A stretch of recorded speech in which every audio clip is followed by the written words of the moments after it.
He wants to do something, he does it. A hugely impressive person, apart from being obviously a brilliant golfer. My cousins disliked their dog so intensely that they renamed it Scalacci. Yeah. And the dog was called Scalacci from then on. It's a great piece of journalism. That sums up what he's like. The intro to this is just brilliant. He is an absolute control freak. Digesting the best stories on the back pages every Sunday afternoon on Off the Ball.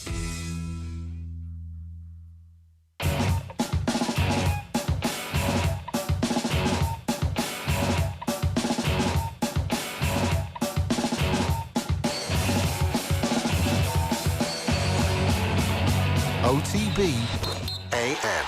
This is OTB Sports Radio. OTB AM. 7:30 this morning, you're very welcome along to OTBAM. It's Gilroy and Eoin Sheahan with you here until 9:30, as we are every morning. If there's something you want to get off your sporting chest, feel free to get in touch. You can drop us a line on whatever forum you're watching this. We're on YouTube, we're on Facebook, we're also on Periscope. You can tweet us at OffTheBallAM, or you can use the hashtag OTBAM. Really, all anybody wants to talk about is young Haaland. Basically, this morning, he's completely overshadowed everything else from the Wanda last night. Well, overshadowed the fact that I predicted exactly what was going to happen in that game. You also, in fairness to you, predicted what was going to happen in the PSG game. But I got the Liverpool game entirely wrong. Yeah, but I got it right. So, you know, if you were listening to one of us at one of the stages... Roll of dice, you had a 50-50 chance of perhaps, I don't know... 3-1, your mates. 3-1 Atletico to go through over the two legs. I still think there's a really good chance of going through. On the evidence of last night, absolutely. And everything yes, I said came true, Eoin. That is... Apology accepted. That is actually a huge revisionism for me, but it's not this whole idea of... okay, so the Wanda's done, therefore Atletico will automatically carry that through to Anfield. It's actually more to do with the fact that we haven't seen this from Atletico at any point during the entire season, which almost gives you more hope. I'm sorry, but that's complete recency bias. This is... Do you remember there's a famous... on... where was he being interviewed? Was it... Edgar Davids was being interviewed on TV talking about being subbed off by the Barnet manager. Most people don't even remember Edgar Davids playing for... it was the Sunday Supplement, was it? Yeah, I think he was on that. Not the Sunday Supplement, the other one, the Goals on Sunday. Goals on Sunday, all with Cammy. And he's like, giving out about your man, I'll make a fucking Davids. And he's like, oh, shit, I didn't mean to say that. Pardon my French for anybody who's listening out there. Atletico Madrid, we're looking around at everybody pre-match going, oh, Liverpool are going to win the Champions League again. They're going to win the race. And they were going, we're Atletico Madrid. What are you talking about? No one comes to our new house and behaves like that, sachets through the way Liverpool have been sashaying through the Premier League. We're going to kick them. We're going to bite them. We're going to bollock them. We're going to get under their skin. And they did. I thought it was the most obvious, especially after the break, especially the way they played against Norwich, and especially the way Liverpool have played in Europe. They have not been as dominant in Europe because it's just a different competition. I guess that's there's truth in that, but there's also probably truth in the fact that they've come up against managers in the Champions League this year who perhaps have just a perfect mechanism to stop Liverpool in their tracks. You're talking that Napoli side under Ancelotti, obviously he's departed now, but this Atletico side under Simeone, just having the keys to be able to unlock the emotion that's required to create this ridiculously hostile environment for any team going into the Wanda. It broke Liverpool last night. There's no question about that. Like the Sadio Mane substitution at half-time is evidence of Liverpool being broken. It is a white flag being waved by Liverpool. We cannot handle this. My player cannot handle what is happening out there. He does not. He is after breaking. The Atletico players have broken him. We have won so many games this season. We actually don't understand what it is like to be in such a precarious position. Is that not good management? Don't get him sent off. You have him for the home leg. Mane, important player in the home leg. I can't tell if it's good management or not. Well, come on. I'm asking for your opinion. What do you think? You think that I would have thought that allowing him to get into that situation in the first place is bad management? Jurgen Klopp is this magician, by all accounts, who can whisper things into everybody's ears and they will turn into world-class players. And he's, according to some people, turning this into the greatest Premier League side we've ever seen. Does he have the capabilities at half-time under a bellowing Wanda Metropolitano to actually say to Sadio Mane, this is what is happening to you? Either A, cop on, give him the stick treatment, or else say to him, listen, you are being unfairly treated here, but just cool the jets here. It's only leg number one. that there were two different avenues here for him to potentially either calm Sadio Mane down to ensure that he wasn't going to get a second yellow card. What he chose was actually, this guy is going to get sent off. You're coming off. And look, and maybe this Liverpool team plays entirely on emotion. And, you know, you live by the sword, you die by the sword. Jurgen Klopp has instilled them with such emotion that... fairly clinical, aren't they? Like, you wouldn't say that the thing that wins games for them is just emotion. It's like, it's a relentlessness.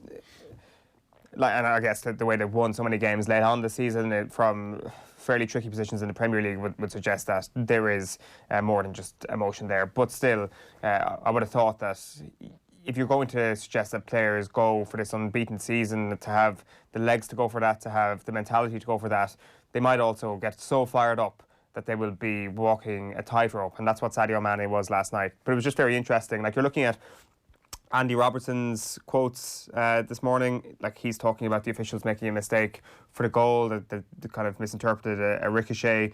Like, in terms of how Atletico were acting, Robertson was saying they were falling over easy, but we got on with it, and we are better than that. Well, you're not. You lost 1-0. It was a decent performance, but we have a second leg to put it right. They celebrated as if they had won the tie, but let's see. We have some weeks when they come to Anfield. We know our fans will be there, so it is up to them to come as well. It's easy to be really pissed off in this situation because, you know, you've had it your own way for quite a substantial amount of time in the Premier League, and then I'd imagine Jurgen Klopp in particular is looking over at a more energetic man and thinking to himself, what the hell is going on here? Like, how have we been put in this position where we've fallen victim to complete and utter shithousery? But actually, when I say that, I don't think it was all that. I think it was an excellent defensive performance from Atletico Madrid. I think the comparisons have been made many a time already over the last 12 hours or so, but it was Jose at Inter Milan-esque last night. If Liverpool had done this to a team, we would have been applauding Jurgen Klopp for saying that's an incredible defensive masterclass on a famous European night. This was a famous European night, like Anfield have had many of them, but it just happened to happen in Madrid. And Atletico Madrid are brilliant. They've been brilliant over the last decade. They've been brilliant in big games under Diego Simeone. This was coming. There was like Liverpool sleepwalked. Sleepwalked? I will... Sleeped, walk? What's the past tense? Walked via sleep. Yes.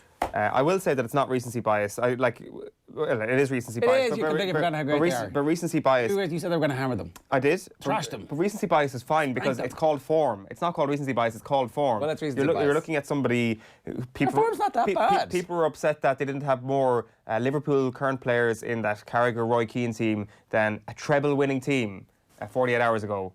So, excuse me for getting carried away in recency bias, but this Liverpool team have shown unbelievable qualities all throughout the season. They will still progress, I feel, but at the same time, Atletico Madrid kind of woke up last night and reminded us all why they were considered to be one of the great European teams and still have it whenever they want to turn it on. Patrick McHugh, he thinks it was good management from Klopp, watching from the gym at Tropicana Gold Mine in the Great Victorian Desert, getting ready for the night shift.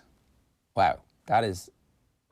It's the best text we've ever had. That is a different life from us. And Tommy's just deleted the rest of it there, so I can't actually see it. So, you were going to make a good point. Liverpool may have a soft underbelly where they found out. This is also a possibility that they're just rampaging through the Premier League. Premier League is so bad this year that Liverpool have come up against the first schoolyard bully who's like, no, I'm not impressed by the fact Jordan Henderson, best footballer in England. That's what Diego Simeone is. Jordan Henderson. Diego Simeone has like a life-size cutout, like our Kevin Kilbane one of Jordan Henderson. This is the best player in England. Well, Jordan Henderson picked up a hamstring injury last night, so it is of vital importance that the PFA Footballer of the Year saga gets moved on in a couple of months for this year only, just so that they can make sure he gets the trophy, because it's already slightly ridiculous that it's a procession that he's going to win this award, but they may as well just get it over and done it now in case he misses any substantial games of the season and it becomes more ridiculous. Like, Mane's obviously been their player of the season, and him coming off at half-time, like, they obviously think it was good management if he scores in the second leg and Liverpool go through. Well, if he's not suspended and they're not down to 10 men, I actually do agree. I think it is when that happens. Gary Kelly should have been taken off by Mick McCarthy in the game against Holland in 2001 when it was clear he was getting absolutely destroyed by Mark Overmars. He didn't. We got down to 10 men. Mick McCarthy dodged the bullet because we had a great team. Roy Keane puts in this amazing performance and we win the game 1-0. But like you can see a player getting killed. You take him off and replace him. Different situation here, though, isn't it? Overmars and Kelly is different to... So maybe something's going on in his private life. Who knows? Klopp knows But that. then, once you throw that line in there, I can't really argue anymore. No, can it's I? true. But like, I'm just saying, Klopp knows more about this than we do, and I think he makes absolutely gets the benefit of the doubt for taking off players because he's a reasonable manager. Will you concede that? Jurgen Klopp, a reasonably good manager? We not sit here and analyse everybody's decisions. All managers know more. We than do. us here. I just think that he's good. He was right. I thought that was the right call to get rid of him, take him out of the firing line. Look, Patrick McHugh. That is literally the most interesting gig I've ever heard anybody text us in about. 18 years I've been doing this nonsense. Watching from the gym at Tropicana Gold Mine in the Great Victorian Desert, getting ready for the night shift. Can we just pause for a moment and go, if that's true, big if true, right? I mean, that, like... It's a weird lie to make up. Well, it's an amazing... I mean, what do you do in the gold mine? Like, Mine for gold. But, like, what part of it? How does that work? And do they make orange juice there as well? And there's a gym. Mad, isn't it? You'd have thought that the mining is actually good enough for your upper body strength. Tommy's saying if it's not true, he's very consistent about this because he's texted us in before from that. But Short-term memory loss is a what's the terrible weather thing. like in the Great Victorian Desert? Is it like a fairly consistent 50 degrees Celsius? Do you need to wear sunblock like indoors? Is it that hot? Is that the level of heat we're talking about?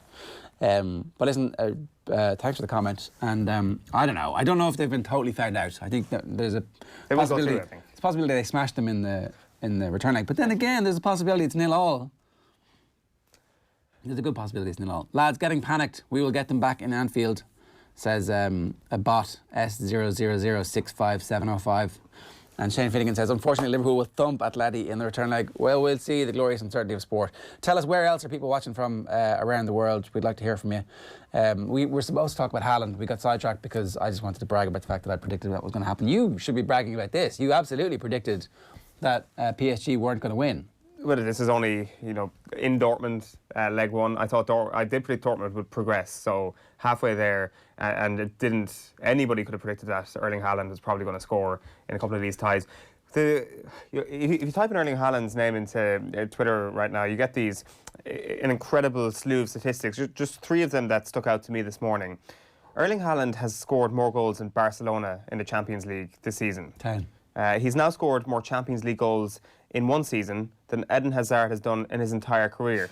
Haaland is 19 years old. Goals scored in their first 100 club games. Erling Haaland, 60. Kylian Mbappe, 27. Now, granted, you're comparing Monaco to Red Bull Salzburg, and it's probably a different standard and things like that. But He's pretty still, good. He's unbelievable. He's clearly the best teenager in world football right now, and I like this is recency bias as well because João Felix is injured, but I don't think there's anybody actually close to being ready and being a world-class superstar as a teenager right now. Mbappe had it when he was a teenager. This guy is Mbappe level, right? He is Mbappe level. Yeah, like is Jadon Sancho also a world-class teenager? He is. He is, and he would probably be number 2 at this moment, but I still think there's a bit of a gap. Like, this guy is going to put up Cristiano Ronaldo numbers over the course of his career, you suspect. He's probably looking at Radamel Falcao and his... Falcao has the Europa League record, but Ronaldo has the Champions League record for 17 goals in one season, 2013-14. So if he scores again in the next leg, or scores a couple in the next leg, and they progress to the quarterfinals, he's now got one of the great gluts of goals in his target for a record. It's a very, very tough task. And let's also accept the fact that he's actually joint top scorer in this year's Champions League. Robert Lewandowski probably not getting the credit he deserves for also putting up 10 goals. But what a season so far. He's 6'4".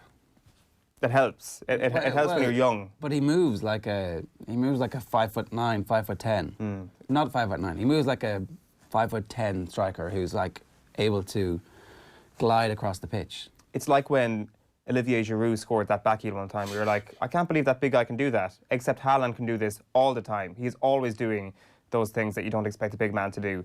For anybody who didn't see the goal last night, it's an outrageous strike, but the best thing about it, you don't even need to have seen it, the best thing about it is the sound. I have never heard this sound before when the ball hits the back of the net.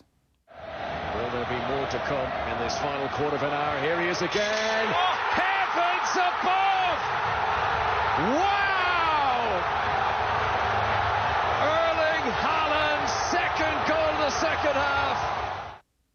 Yeah, let's just hear that little sound again. That little click you heard in the middle was the ball hitting the net. Here he is again. Oh, heavens above! I saw football cliches on Twitter saying it's like a passport being stamped by a stony-faced 20-something jarhead at a non-EU border control. That's what the sound is. It does. Is it hitting a camera? Is it a new sort of net we haven't heard before? But that's a new one, like up there with satisfying sounds of hitting the crossbar flush. Sometimes you can almost hear the ripple of the net. That one up there. Haaland is bringing us our little things that we've never heard before. Because the buyout clause exists, right? We know he's more than likely going to leave, but is there a possibility that him and Sancho, Claudio Reyna's son, was the one who passed it to him? I didn't actually know. He's 17, and apparently I don't know how good he is, but like, is there just a possibility they all decide to do what Monaco didn't do and stay and win a Champions League for Dortmund because they're that good?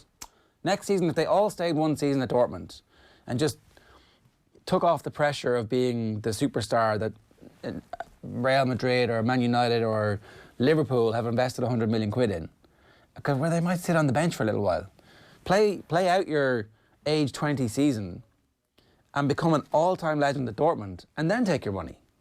Is that not like? Is it if you're Alf Inge and you're sitting there with him going, "Oh, we've got our pick," is part of you not saying, "Just stay here," because it's perfect. You're going to be mega rich no matter what happens. The money you're going to make off the field, because look at you, is going to be absolutely seismic. You don't really need the salary this 1 year. Or Dortmund can give you the salary that 1 year. You can change the buyout for the exact amount of money that it's going to cost. Because the buyout's reported between 40 and 75 million, depending on who you believe, right? So it could be as ludicrously low.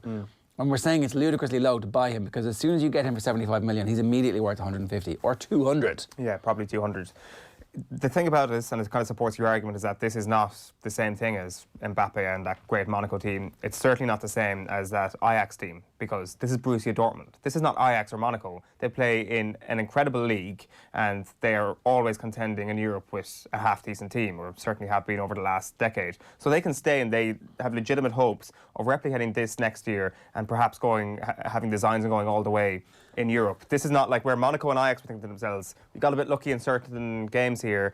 This is probably the peak of our fame and our success at this club. Whereas with Dortmund, they can replicate this again and go a step further next year. So why not? I've only ever been in that stadium once. It was for the World Cup semi-final in 2006, and the standing area wasn't standing because you can't have standing areas for international matches. But it was an unbelievable atmosphere. So that was like, I think, whatever. The capacity was down 10 to 15,000. Imagine what it must be like when there are that Dortmund group of fans standing. Like, it must be one of the best stadiums in the world to play football in. Now, wherever they go is going to be a pretty amazing, historic stadium and team. But you have this chance to absolutely cement legendary status at the age of 21. Would you do it? If you have commitment from the board to say we're actually going to recruit as well, we are going to give you the backup required to actually go and win the Champions League. Because if you win the Champions League as a Dortmund player, you are a European legend immediately. It just adds a whole new chapter to what is going to be an incredible story for him, that he will go on and play for, could be Bayern Munich, maybe that destroys your Borussia Dortmund legacy, but he might go on and play for Real Madrid, Barcelona, Liverpool, or maybe a resurgent Manchester United if they do resurge in a couple of years. So, like, I do think that he would need to have some sort of guarantee that they have a squad capable of winning the tournament next year. Right now, you would still consider them as slight outsiders, but then they have one of the best goal scorers in Europe, so they could go and do anything really. They've just beaten Paris Saint-Germain, so let's also not lose sight of the fact that they have beaten PSG, but they're 2-1 up. They've conceded an away goal. This could be all over in a couple of weeks' time. So I don't want to get carried away with this entirely, and I think a player doesn't want to get carried away either, that they can stay and get like look at the yellow wall and say, this is beautiful, I want to stay here forever, when actually you should probably think with your head and say, is this going to be a sustainable future for me? So even thinking with his head, right, whatever that buyout clause is, you say, I want whatever I'm losing in wages, I want the extra 20 million, right? So say it's for argument's sake, the buyout is 50 million quid. You agree with Dortmund, you push the buyout up to 70 million and they give you that 20 million. Yeah. Like, easily done. It's like a quick meeting, it's an hour long. The lawyers do the documents while you're there. Everybody takes their cut and everybody's happy. And you get some of it up front now. So 10 million now and 10 million when this is done. Like, who says no? it makes perfect financial sense, but this guy probably has ambitions to... Like, what Messi's going to stay in Barcelona next year. What if Barcelona call up and say, we want to win one more Champions League with Lionel Messi? We feel that Suarez's legs are slowing down. Griezmann hasn't really done it. We need a bigger centre-forward who's just going to bash in goals for us. Come play for us. Can't really turn that down. It is hard to turn down. Look at the world-class strikers who have failed to spark with Leo Messi. Look at Zlatan being forced out of there. Thierry Henry, not quite a bit part player, but Still won the Champions League. he did, but not the main man. Maybe you do that, and you're the one who delivers swan song to the greatest player of all time, and then you take over his... Maybe, look, yeah, but what... Yeah, okay, fair enough. That's an option. Tommy's pointing out last night's Dortmund front three that ended the game. Jadon Sancho, born in London. Erling Haaland, born in Leicester. Gio Reyna, born in Sunderland. 19, 19 and 17. So what, we're blaming Brexit for this? Is Gio Reyna playing for the USA? Is that his country? Is his international country? I think so, yeah. I've heard him being spoken about on American sports podcasts that don't tend to talk about soccer, so I presume so. I presume that they don't actually talk about a guy who's... Declared for the USA, all right. And Erling Haaland's obviously declared for Norway, so... Stephen Ireland's kids are going to play for England, though. Caban apparently remembered Gio as a kid from when he was at Sunderland with Reyna, and Reyna obviously signed by Man United, incorrect, signed by Manchester City in August 2003, who replaced Alfie Haaland. It's amazing that a guy got an assist in the Champions League last night and he was born after Saipan. Yeah, were they? They were all born after Saipan. Erling won't be 20 until July, so Saipan happens in June, or even May. Yeah, he was born before Saipan, obviously. Oh, 2000. Okay, fair enough. A fair point, Owen.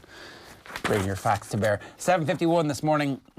Despite Spurs' striker crisis, Troy Parrott is unlikely to play any part in Spurs' meeting with RB Leipzig in the last 16 at the new White Hart Lane tonight. The Republic of Ireland international isn't ready for first-team action, according to his manager Jose Mourinho, who cut the legs from under him.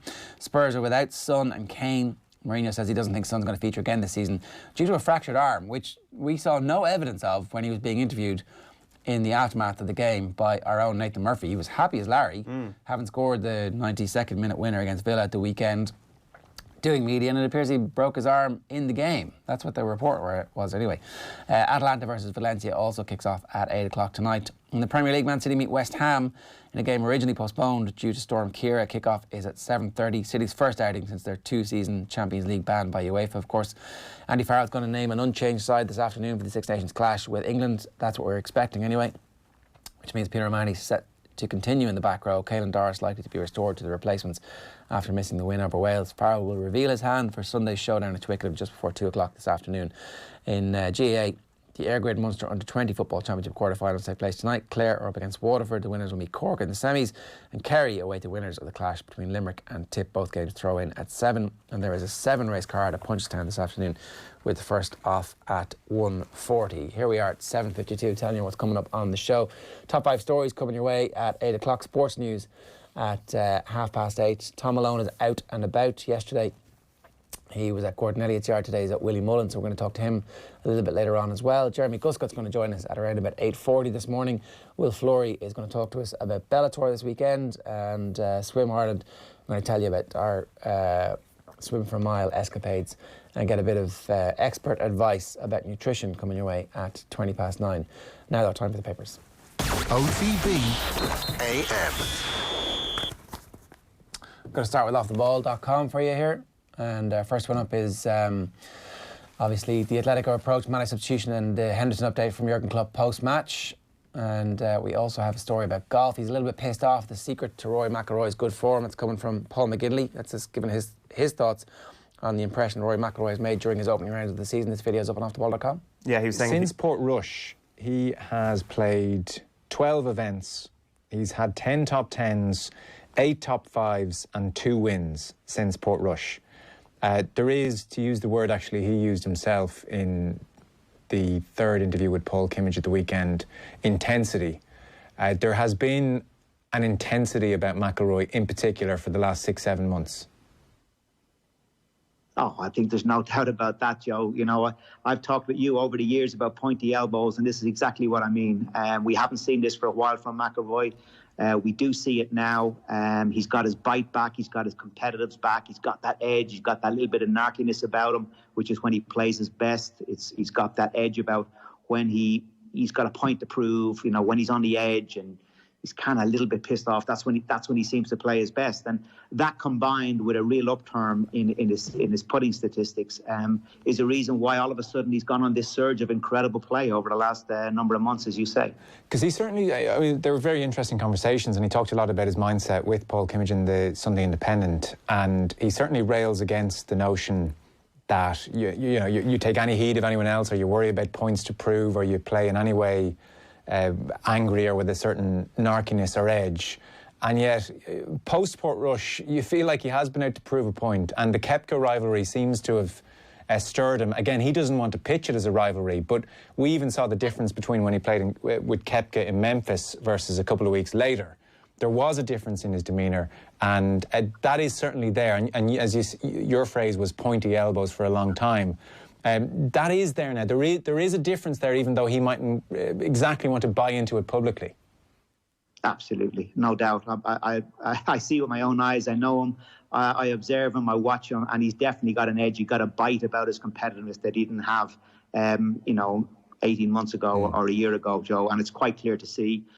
Yeah, it's Paul McGinley giving us his thoughts last night on Off the Ball with Joe. You can get that on our highlights reel of podcast. You can subscribe to that on the Go Loud app. Now, the Examiner this morning, uneasy lies the crown, and it's a picture of Liverpool's Champions League defence in peril after defeat to Atletico Madrid. Is as Mo Salah has his head in his hands, staring off into the distance. They're unhappy. What's going to happen? It's almost like end of days sort of photography there, like Mo Salah, as if they've just been knocked out of something. Like, it's easy to frame this as a night where Liverpool have been found out, or it's a bit of a disaster. The reality is that they've gone to an extremely hostile place and have got beaten 1-0 by a good team who have found their mojo once again. It's not the most incredible thing we've ever seen. There may be warning signs in what happened last night, and people will be able to use hindsight in a few weeks' time, whether or not when Liverpool either progress or when they get knocked out, to fit their arguments. Like, I would certainly be of the school of thought that, yes, there are alarming things that happened last night in terms of how they sort of crumbled in certain moments under the pressure of the whole night. Sadio Mane, as we've already spoken about. But whether or not that's something that is going to be present in a few weeks' time when they're at home at Anfield, I don't think so. So it's not terminal. No, it's obviously not terminal. They had 78% possession last night, but they didn't manage a shot on target. And that's why we should be praising Atletico for their show of solidarity defensively, rather than their expertise in bringing down the standards of the game. Seamus Bannon's been in touch on Twitter this morning to say the decision by Haaland to go to Dortmund is one of the cleverest decisions any player his age has ever made. Could have gone anywhere, really, but chose to take a step up rather than a giant leap. Think of some players who leaped too high too soon. That's a good point. The Irish Times this morning leads with Gordon Darcy's article. Same as it ever was, he says. Digging deep is the only recipe for success at Twickenham. He's basically saying that he'd like to see Caelan Doris and Ronan Kelleher in the starting 15, but happy enough that they're going to come off the bench at the weekend. Makes a very valid point that it's good for a young hooker like Ronan Kelleher coming off the bench at the same time as Devon Toner. When it comes to the line-out, that would surely give any young hooker a bit of comfort. Good anecdote in the middle here of Twickenham in 2010. Johnny Wilkinson's drop goal put them 16-13 ahead with 10 minutes to go. We'd lost Brian after his head collided with Paulie's knee, which meant I couldn't go off when my right eye welded shut. Dr. Aina Falvey was at my side, and after establishing I was not concussed, he asked, "Where are you? What's the score?" He burst the swelling with his thumb, and the blind could see pure agony. I'd have sought revenge if Aina wasn't a former super heavyweight national champion. There's nobody left, kid. You are staying on. Oh, no. I mean, normally they use a knife for that kind of thing, or like something to lance it, but your thumb's not very sharp. No. It's a blunt instrument, so it has to squeeze the flesh to the point where it bursts. Oh, puss and Thanks, Doc. First, do no harm, Doc. What about that? The Herald this morning leads with Liverpool last night. It's not over yet, says Klopp. And Kerr set for talks with FAI. So former Ireland manager Brian Kerr is set for further discussions with the Football Association of Ireland after holding introductory talks with new chairman Roy Barrett. So this is carried in a lot of the newspapers today. Back at the Herald as well, inside, who can match up with Fenton? Farrell has to decide on midfield pairing. We'll talk about that in our top 5 stories. Yeah, that's also on the back page of The Independent as well this morning. The battle to be Dublin's other man in the middle. Genge desperate to beat stereotype of rugby snobbery. So as Genge has been pushed forward as somebody who comes from an unusual rugby background in England. Kerr closer to FAI return after holding talks with chairman is the story that Eoin's just talked about. And Farrell said to keep faith with O'Mahony for England clash. That's kind of the consensus now. It was in the Irish Times yesterday, it's in the Irish Independent today, that no changes for the weekend. Back page of the Irish Sun is no more arson about.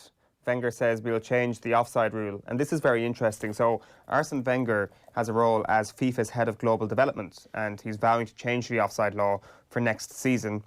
Reported elsewhere that it might come in time for this year's Euros. So basically a player will be deemed onside if any part of the body which can legitimately score a goal is level or behind the last defender, even if other parts are in front. So advantage attacker, because it's been very much advantage defender in the Premier League with VAR this season. Well, that makes sense, doesn't it? Oh, 100%.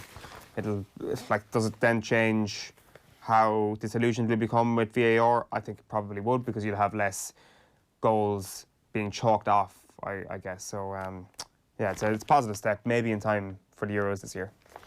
So the back page of The Guardian, it's more from David Conn on the Manchester City story. He says City could face further investigations by UEFA's Financial Fair Play compliance body into the level of Abu Dhabi sponsorship they declared for the years since 2016, in light of the finding that they overstated their sponsorship for the 4 previous years from 2012. So the period in question at Manchester City for which they have been banned is 2012 to 2016, as opposed to what happened subsequently.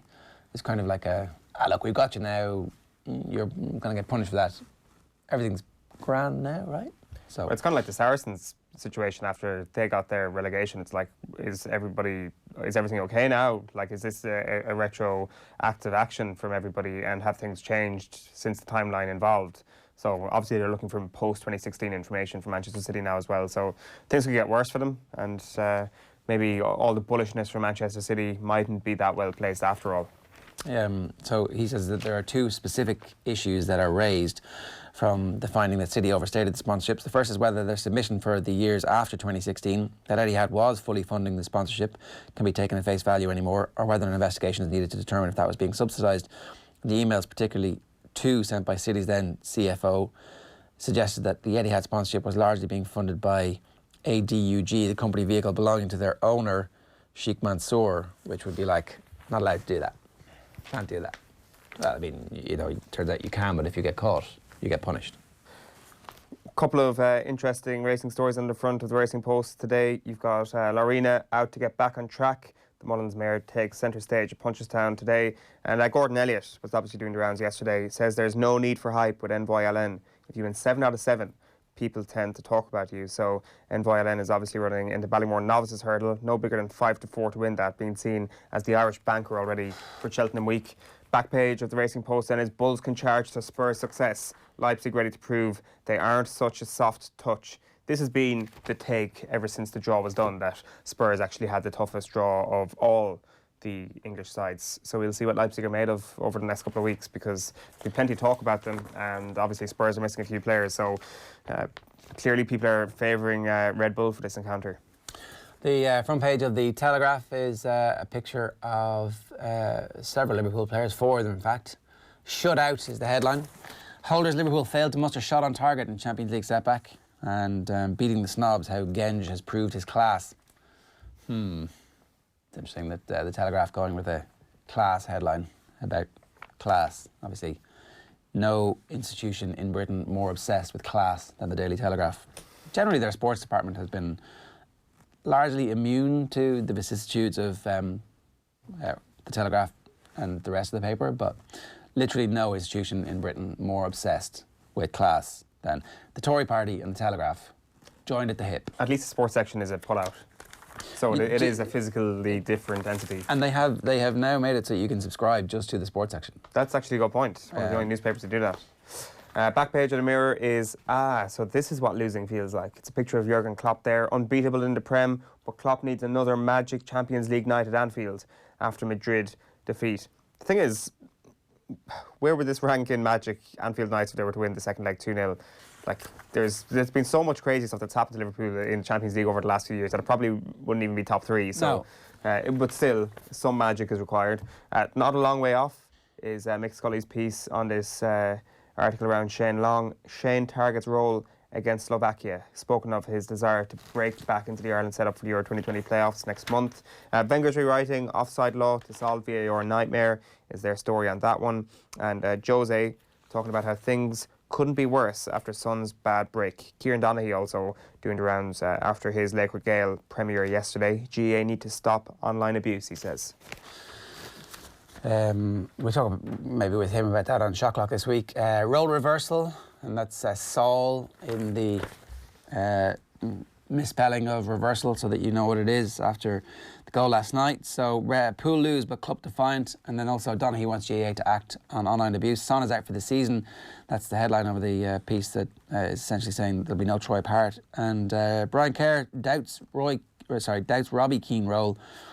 He doesn't think that Robbie Keane won't be part of Stephen Kenny's management staff when Stephen Kenny becomes the new Ireland boss, whenever that is. Could be next month. They should just make Brian Kerr and Robbie Keane the under-21 management. Well, I think there's some talk that Duff might be involved in that and that Kerr could be part of that ticket. That's the informed speculation that they're going to try and do that with Robbie now, or with Duffer. But I'd say, I don't know, you don't know what Damien Duff wants to do, but seems to be doing all right at the moment. And seems to be great with developing underage talent as well, so under-21 gig would be perfect for him, you'd have thought.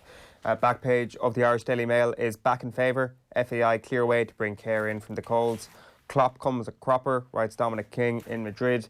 And Bonner boost as McBrearty set to face Dubs. So Patrick McBrearty is going to make his first appearance of the year in Croke Park on Saturday night. It's Dublin against Donegal. That should be an excellent match. Very, very interested in what happens in that on Saturday night.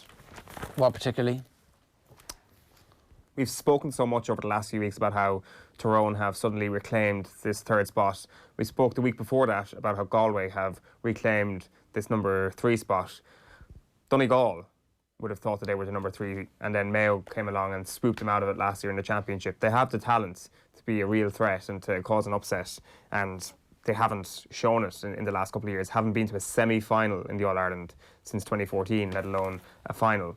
So it's time for them to step up and have a big year and actually get to the last 4 at the very least. So going into Croke Park in the National League with McBrearty back in tow, this is where they should be stepping up, especially after what Monaghan did a couple of weeks ago and trying to give Dublin a good rattle. So I'm expecting them to do that. So I'm expecting this to be a great, great game, like up there with the Kerry and Monaghan encounters that we've already seen in Croker this year.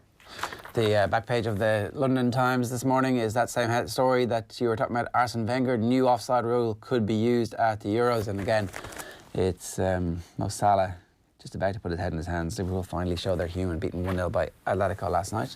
And we've got the Irish news for you.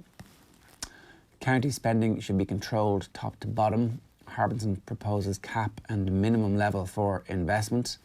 So there's probably some good going to come out of the war of words that has erupted around county spending at the moment. Maybe, who knows? You've got to have to, where there's a will, there's a way, but the will has to be there to actually do something about it. And Saul to play for is the tab of the morning to you from the Irish News, is it? Saul to play for? No. I like Saul to play for. Like, there's so many... Better Call Saul. Like, Better Call Saul's obviously been used quite a bit. Has it? You know, maybe Champions League just doesn't leave the sub-editors with a lot of time. No more arson about is the tab of the morning to you. Oh, yeah. No more arson about. So, Nunca deja de creer. I don't know. Nunca deja de creer. What are you saying to me, Tommy? Never stop believing. Ass. That's the front cover of Ass. That is the most Atletico Madrid celebration I've ever seen. Alvaro Morata grabbing his teammate by the throat. Choking him. Yeah. Wenger keen for FIFA to change VAR offside rule. We'll give you the details of that on offtheball.com this morning. You should head over to the website and check that out. You can actually watch us on the website every morning. It's the easiest way to do it. Or, of course, you can just listen to us as a radio show on OTB Sports Radio, which you can get on your Alexa or Google Home. We're on TuneIn, so you just say, hey, Alexa, play OTB Sports Radio on tune. You can't say, hey, Alexa, because she won't listen to you. And then she'll be like, oh, I'm sorry. I don't have any record of that. Alexa's not as smart as she thinks she is. I mean, she's listening to us right now, even if there's no one in the room, but not as smart as she thinks she is. Right, it's 9 minutes past 8 this morning. Plenty coming up over the next hour. Jeremy Guscott's going to join us to chat about England against Ireland. Uli Hesse is going to talk Dortmund and Leipzig. We'll hear from MMA fighter Will Fleury ahead of Bellator Dublin, and we're checking in with Tom Malone at Willie Mullins Yard. But up next, we're going to bring you the top 5 stories back after these. OTB AM. This is OTB Sports Radio. The Six Nations Show on OTB Sports Radio. The evolution of Ireland probably wasn't to the same degree over that period of time. Updates, analysis and opinion across all OTB channels from start to finish. I'm kind of sick of listening to them saying, oh, it's because they're the biggest playing pool in the world. I've never seen a team like Ireland before. This is OTB Sports Radio. The Six Nations Show on OTB Sports Radio, Thursdays from 12. We support the Irish, the Irish. OTB Sports Radio, live online 24/7 on the Go Loud app. Come the day and come the hour. The time has come to get behind your team. Be part of all the Six Nations at D2, the home of sports. Watch all the games with action as epic as our 20-foot monster screen. Soak up the atmosphere with tempting matchday specials. Then keep the buzz going with music through the night. This Sunday, see Ireland take on England. So why not give it your all? Answering Ireland's call. For reservations, email info@d2.ie. D2, the home of sports. OTB AM. 10 minutes past 8 here on OTBAM this morning. You're very welcome back. If you've just joined us, you're very welcome. We're here with you every morning from 7:30 until 9:30. The top 5 stories that we're covering for you this morning: the Dubs midfield, who will actually be the partner for Brian Fenton. Wales on furlong. They're starting to bitch and moan and whine about Tyke Furlong. 47 caps, I think. This is the first time anybody's ever complained about his scrummaging technique. Brian Kerr is a row with the under-21s, a possible with the FAI. Certainly talks have been opened. The relationship is good after a long time of it not being good. The Ireland 15, we expect it to be exactly the same starting 15 as was in place for the last game. And Troy Parrott is not ready for the big time, according to Jose Mourinho. At least that's what he's saying. Who knows? Maybe he changes his mind and springs a surprise and puts him in like young Reina or Sancho or Erling Haaland. Maybe Troy Parrott's the new Erling Haaland. Where are we starting here, Eoin? Let's start with the Dublin midfield. Alan Brogan was talking yesterday at this Laker Gale launch, talking about what Dessie Farrell needs to find. He's spoken about the fact that they need to find a new cornerback/fullback.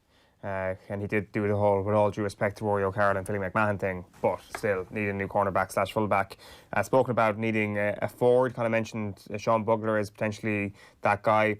And then pondering the question about who is going to be the long-term partner to Brian Fenton. So Conor McKeown's done a piece on the contenders in the Herald and the Irish Independent this morning, and he's spoken to Kieran Whelan about it, kind of quoting from Brian Fenton from that commercial event last week as well, suggesting that Brian Howard should be the guy to do it. Now, Fenton expects Howard to go back into the forwards for the foreseeable future, whereas it seems Kieran Whelan thinks that Howard should be the long-term partner to Fenton. Obviously, they're clubmates. And they're all-star winners at midfield together, which obviously was not how they played that season. But anyway, Whelan's clubmate of the two lads as well. Yeah. So he and Fenton's making the point that he doesn't play there for his club.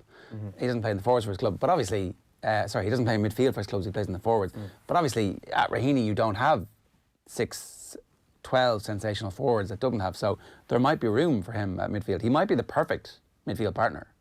He's a different sort of player anyway, because we'll get into some of the options, and some of the options, I wonder, are they too samey to Brian Fenton? Like, I really like the Michael Dara McCauley Brian Fenton combination. Yeah, it's excellent. I think they're very different players. You asked him about the midfield role last week. What was he saying the role of the midfielder is? An all-rounder in Brian Fenton's in Brian Fenton's mind, but also a playmaker. It seems like his job. To quote him, his job was to make Dean Rock look good. Like. Despite the fact that what Brian Fenton has done over the last 2 seasons is add scoring to his game, he wants to go a step further and add goals to his game, he was saying. Yeah, he kind of was like, I used to score the odd point here and there, but he wasn't as prolific as he has become. He's like the master of finding himself in the D and side-footing the ball over the bar. Like, he's just getting himself into those positions, and maybe that's part of the playmaking abilities, that you're pinging balls in and then you're just following your pass and you find yourself in acres of space because some of your forwards are being double marked, and maybe that's actually a byproduct of that. So what do you put with him? Like, Brian Howard is obviously more of a forwards choice. You're other alternative in terms of the people who are going to be around for the next couple of years is James McCarthy. Now, I personally think that taking James McCarthy out of the half-back line is a bad thing for this Dublin team. I think it's a good thing for any opposition who come up against him. I think James McCarthy is one of the finest half-backs we've seen this century. So to take him out of that position is just not a good thing, especially if Keane O'Sullivan's not going to play every game. You need to have the 6 on the back of James McCarthy. Having Brian Howard in the half-forward line is also an ideal situation by the same logic. So you're hoping that you can get one more year out of Michael Darragh Macaulay's legs, or you're looking for someone new. So the 3 options that McKeown is picking out is Peadar Ó Cuifig Byrne, Darren Gavin and Shane Carthy, who's back in the squad, also an option. He's a bit older at this point. He's still only 25, I think, is he? Yeah, true. Like he's by no means over the hill. Exactly. He's coming into his prime. He's got a 7 or 8 year career ahead of him if he makes it. As well, for somebody at the age of 25 who hasn't played inter-county football at senior level for a prolonged period of time, your body clock is probably a bit younger than everybody else as well. Peadar Ó Cuifig Byrne is an interesting one. Fenton is saying that he's heavier and broader than him. He's 99.9 kilos according to Fenton, 6'6". Now, is that a bit of a samey option to Brian Fenton? The honest answer to that question is I don't know. We haven't seen enough of him in the senior jersey to see what he actually brings. But if Dublin find that their short kickouts or their mid-range kickouts are getting found out, it's not a bad option to have a 6'6" fella in the middle of the park to go for. Darren Gavin is somebody that we've spoken about on this show quite a bit. I was raving about him all league last year. Started the first game of the championship against Louth and did his hamstring, and that was him done for the year. I thought that he was going to be the guy that got that time. So Darren Gavin is I don't want to call him a workhorse because that always kind of undermines somebody's technical abilities, but you just saw him popping up in all these league games, square to square, carrying the ball excellently, is a brilliant kick passer at the ball, and can actually pop up with a score as well. And what age is he? Darren Gavin is 24, I want to say, 23. Okay. So he's, I think, maybe a year or 2 younger than Carthy, perhaps. I'm open to correction on that. But certainly last year was his emergence, I thought, in the Dublin senior team, and they always have one in the league that comes through, and he was the guy, but he got injured and obviously didn't cost him an All-Ireland in the end. But maybe if he makes another comeback this year, that it could be him. Obviously it's a new manager to impress, and he needs to start getting game time quickly for him to get in there. There's a piece, I just googled trying to find out his age, there's a piece from the Irish Times last March, so exactly 11 months ago, where John Dively was predicting that Gavin was going to end up being Fenton's partner this year or the next. Right, okay. So that is the take that is out there, because we've seen him in the National League. Like, this is not some sort of pie in the sky sort of prediction that this guy could actually make it, or it's not based on underage form. It's based on what we saw in the league last year from Dublin. So I think that if they can get him back fit and firing and in the team consistently, a few minutes under his belt, he'll be good. He does look a bit slender, is the one thing about him, but it's never seemed to actually impacted him on the pitch. You've never seen him actually get shouldered off the ball. I think sometimes when somebody's tall and a midfielder, they look a bit slimmer than the most, but perhaps Peadar Ó Cuifig Byrne has a bit more weight about him. Open to correction on that as well. But I think Darren Gavin is probably a technically superior footballer. But it's like an embarrassment of riches there between those 3 lads in terms of who can they filter into the team. And if the 3 of them don't work out, you've got James McCarthy or Brian Howard. So not a bad situation. The only thing is they'll have to find a new half-back or potentially another new forward to kind of fill those voids. There are plenty of forwards, right? So you were talking about Bugler perhaps being the forward, but actually Kieran Archer is the forward. We keep saying, because he doesn't get the game time just yet, but this is like... Next year, Archer will be the guy, yeah. Maybe even this year after the Under-20 championship. So they just got to... That can happen, can it? Yeah. You can play Under-20 this year and then you become in. So... oh yeah, sure. Peadar Ó Cuifig Byrne played against Tyrone last year, and yeah. But they've pulled forward the Under-20s this year, so there's a much easier pathway. By May, you can actually play a full championship season, right? I'm not sure, to be honest with you. It would need to be pulled forward a bit, because obviously that Under-20s final was the same week as the last Super 8s game. So it doesn't matter though to Dublin. Like, get a bit of Super 8s game time under your belt, and you go into the really business end of their season, and you'll be in the squad. So if Kieran Archer is somebody who impresses in his first senior start for Dublin, and that happens this year, it's just a terrifying array of talent they have up front. So there's tons of different options they have. It is the most intriguing question, though, right now in the Dublin setup. What's next?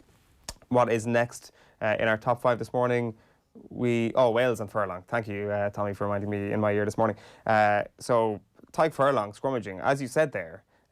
after a long period of being an absolutely outstanding tight head for the Lions, for Ireland, all of a sudden his scrummaging technique is being questioned by a Welsh person. Now, I did not know Welsh people were bad losers, but it seems to turn out that way. Really? I mean... I'm being hugely sarcastic. So we've got the situation where, like, well, let's get the... I know the Irish Times have the quote. All the papers really have the quotes printed this morning. The quotes come from Wales. Who was it? Oh, Jonathan Humphreys, the forwards coach for Wales. Sorry, I thought it was a player. It's Jonathan Humphreys. He says, "We want to scrummage a certain way and paint really good pictures. The consistency of that has been good, but when you're dealing with tight heads, like Furlong, who is going to come right across the scrum from left to right, it creates problems and instability. We have to make sure we're diligent in that area, and there is a little inconsistency. It's clearly obvious that Furlong has hammered across the scrum. It's created instability from left to right, but we've got to deal with that." I think probably they watched the game back, and when Furlong made those wild celebrations, they were like, we can't be having that. We have to bring this guy down a peg or two. What's their motivation to be given out about Ireland ahead of the Ireland-England game? I presume that... They want England to win? Because it gives them a better chance. If we win, obviously, then all we have to do is beat France and we win the Grand Slam and the championship is gone from them. So they actually want England to win this weekend. Well, I presume that Humphreys is asked about his scrum and what happened to... It wasn't our fault. Yeah. We did everything right. Yeah. It was the referee not spotting that guy's cheating for the first time. It was skullduggery from Ireland that cost. Look, if we're getting away with a bit of skullduggery, I'm like, good man, Tadhg Furlong, good man, John Fogarty. And I will say this, when we had O'Driscoll in last week, he was saying that, going back in these Ireland need a bit of dog comments, saying that Tadhg Furlong is showing that. So, you know, if this is what's happening, then so be it. But I think it's a little rich and I think a little unfair, actually, on Tadhg Furlong. I don't think it's been part of the narrative at all in the aftermath of the game. I'm sure we'll get a scrum expert on at some point in the near future on one of the programmes to tell us whether or not he's doing something right or wrong. I don't think it's the case. So it's a strange one from Jonathan Humphreys because he seems to have had an exemplary record so far as a prop. Furlong? Yeah. Yes. I mean, it's not that strange that a losing scrum coach blames the opposition for cheating to explain... When is Eddie Jones up? Is Eddie Jones up today? Must be today, yeah. We're just waiting with bated breath every single morning. Like we've got O'Driscoll actually talking again today in the media. At the Laureus Awards. Yeah. Oh, is that where it was? I didn't realise that. Like talking about Eddie Jones, saying that Eddie says some things that oversteps the mark sometimes, talking about those Johnny Sexton comments a few years ago. That's scaremongering. We don't want that. We're trying to help the product, not hinder it. Sometimes he gets it wrong. He says the stuff about brutality is harmless enough, but when you get your backside handed to you after the game, so we can all have a good chuckle about it. So that's second question, third question. First question is going to be, you were led to win the Polas. What difference is that going to make? Second question is going to be, blah, blah, blah. Third question is going to be, Brian Driscoll said you had your ass handed to you, Eddie, and he's going to have to respond to this. This is good. And then the fourth question is Tadhg Furlong.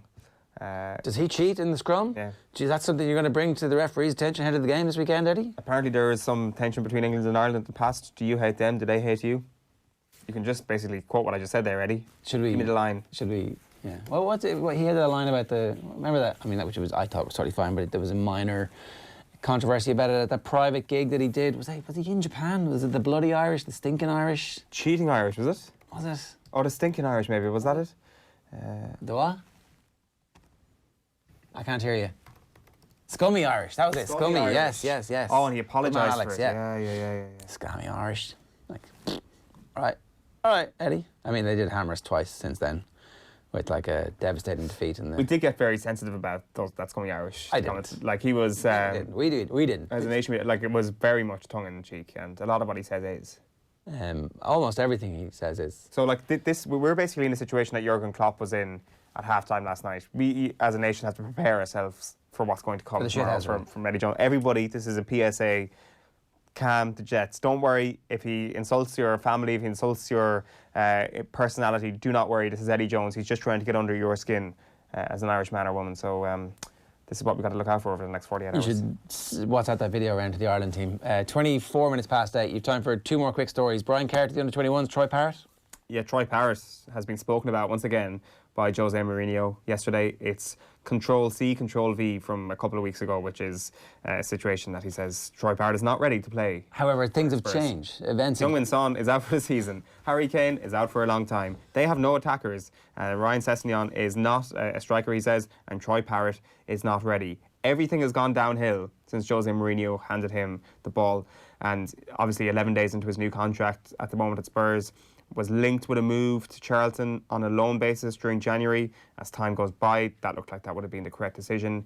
Come the summertime, he does need to go and get himself on a loan deal because he's not going to get game time here. It's almost like handing him the ball was this weird publicity stunt to get Mourinho on side with the Spurs fans who were like, oh, he's going to help bring some young players through. Can Lucas Moura not just play up front on his own?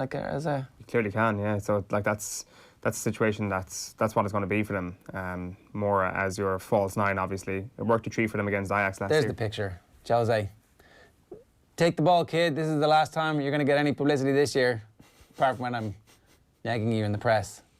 Yeah, I would say it was blunt from Jose yesterday. Tough love, isn't it? No, it's not tough love. It's tough love is showing someone, is speaking publicly about somebody and then giving them a chance to prove themselves. Tough love is not saying you're not going to get your chance and you're not ready right now. That's just dismissive of him. And maybe he's right to be dismissive of somebody of his age, and Jose clearly watches him in training more than we do. So you have to bow to Jose's superior knowledge. At the same time, you would have to suggest that it is time for Troy Parrott to go and get himself a loan move this summer, go and play a bit of football, and when he's 19, 20 years old, try and get back into that Tottenham team. OK, and Brian Carter, the under-21s, is this something you want to see? Yeah, 100%. Well, not 100%, because I'd like to see Brian Kerr back in the FAI fold. I think we all want to see that. He's mentioned it now that there has been an approach, there has been talks for the first time in a long, long time with FAI officials, and it has been mentioned in John Fallon's articles this morning that perhaps a role around the under-21s could be up for grabs. You were saying that Damien Duff is obviously going to be in the picture. Robbie Keane is going to be a person who's floating around these jobs as well.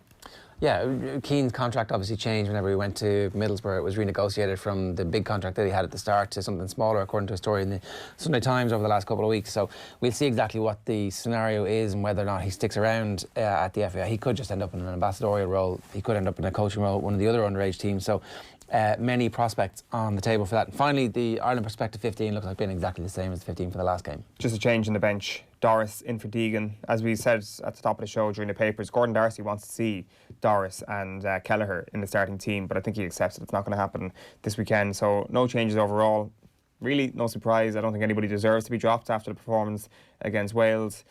Like, we may be sitting here on Monday morning with huge questions after England turned it on in Twickenham, but let's not forget that perhaps the biggest news coming out of yesterday was that Mako Vunipola has had to go to Tonga for family reasons. So that's something that Ireland will be looking at. It's a bad news for England when it comes to their scrum. It's been a big 12 months for you, Eoin. You got out of the country for the very first time, went to Japan, discovered loads of new food, went to your first ever rugby match, asked questions of the global rugby media, got slagged off in the English press randomly, and this weekend another first for you. You're going to your first live MMA event, and it's a big one. It's Bellator. I'm not sure. I don't think it's my first live MMA event. It's my first Bellator event anyway. Certainly on that front. So looking forward to it. It's a sellout Tree Arena. They've done this before. Obviously, it's nothing new that they're selling this place out, but it's just interesting that this is constantly happening in the city, that there are sellout MMA events. You've been to like the grassroots ones first, so you know. Exactly. Work my way up from the bottom to the top. Really, that's how I do it. Little cages in a small rural town, maybe where you're from. We used to do MMA training at lunchtime in school. Right. One of our teachers taught us MMA, we'd never heard of it before that. Yeah. Right. And yeah. But did everybody do it?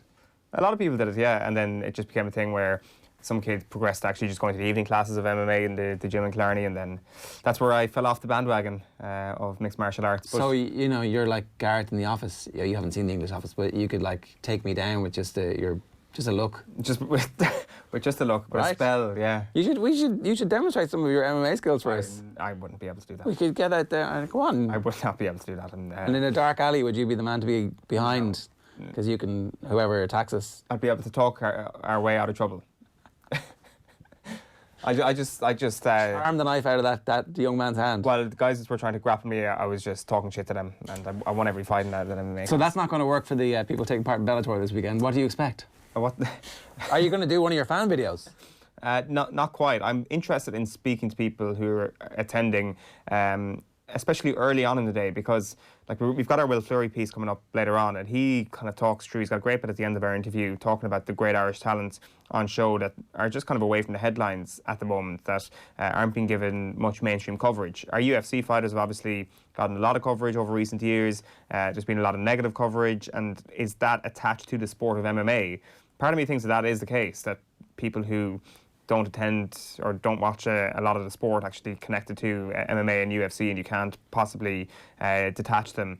Whereas actually what we've got is a sellout 3 arena on Saturday night where there's a load of great Irish talents competing, a load of dedicated MMA fans attending. So I'm interested in this whole burgeoning culture that is here. This is not about that UFC event that happened in Dublin a few years ago. This is about the now and this Bellator event that is showcasing great Irish sports people right now. So it should be a great night. I'm really looking forward to it and kind of seeing what the atmosphere is like at one of these events, because it's supposed to be fairly raucous and it's not going to be boring, that's for sure. No, well, let's hear a little bit. You were talking with Will Fleury. He's obviously 6-2. He lost his last outing, but he's hoping to bounce back with a win this weekend.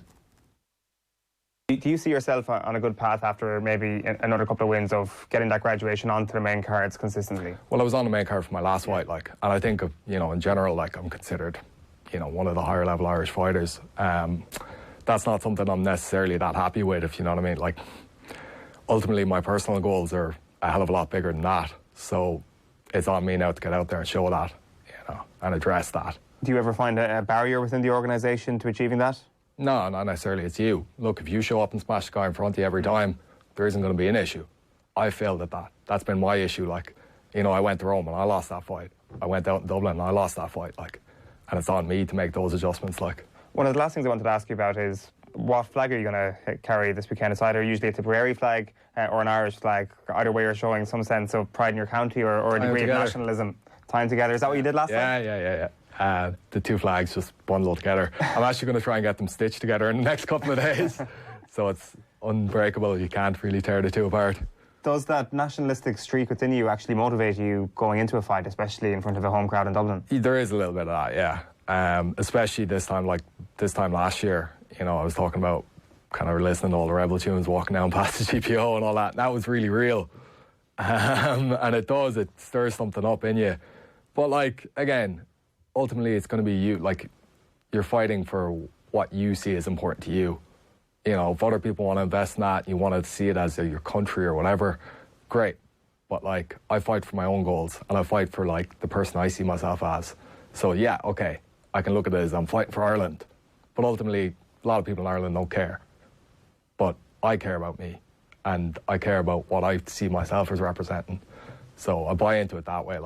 There's also the representation of, if you take away the nationalism aspect of it, there is pride in your own place of coming up in the next generation of mixed martial artists. We've obviously had some very famous nights in the 3 arena in MMA. This is, again, a new strand of Irish fighters, I think it's fair to say. A lot of them on show on Saturday night, and there is an Irish MMA pride to be had rather than just a pride in Ireland, I guess, in terms of the fighters this Saturday. Yeah, I think this second generation of Irish fighters kind of really hasn't gotten the same respect. Why? As the first.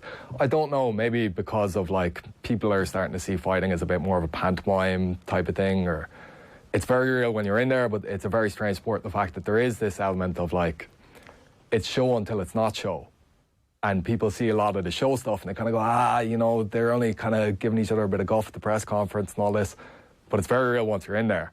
Look, the devastation I felt after the last fight, or even the physical damage after the last fight, it's very, very dramatic and hard to overcome. The natural drama is very real, but at the same time, I think now Irish fans are a little bit more aware of there's an element of this that's a little bit showy, and then they're seeing guys constantly on Instagram and kind of going, I don't know if that's as real as people think it is, but ultimately you have a lot of very, very talented guys coming up, and even if you go back and watch fights from 2012, 2013, and look at fights now, the level is so much higher, especially, on the domestic scene. And I suppose Bellator is considered world level, but they've signed in so many Irish fighters, it's nearly domestic again.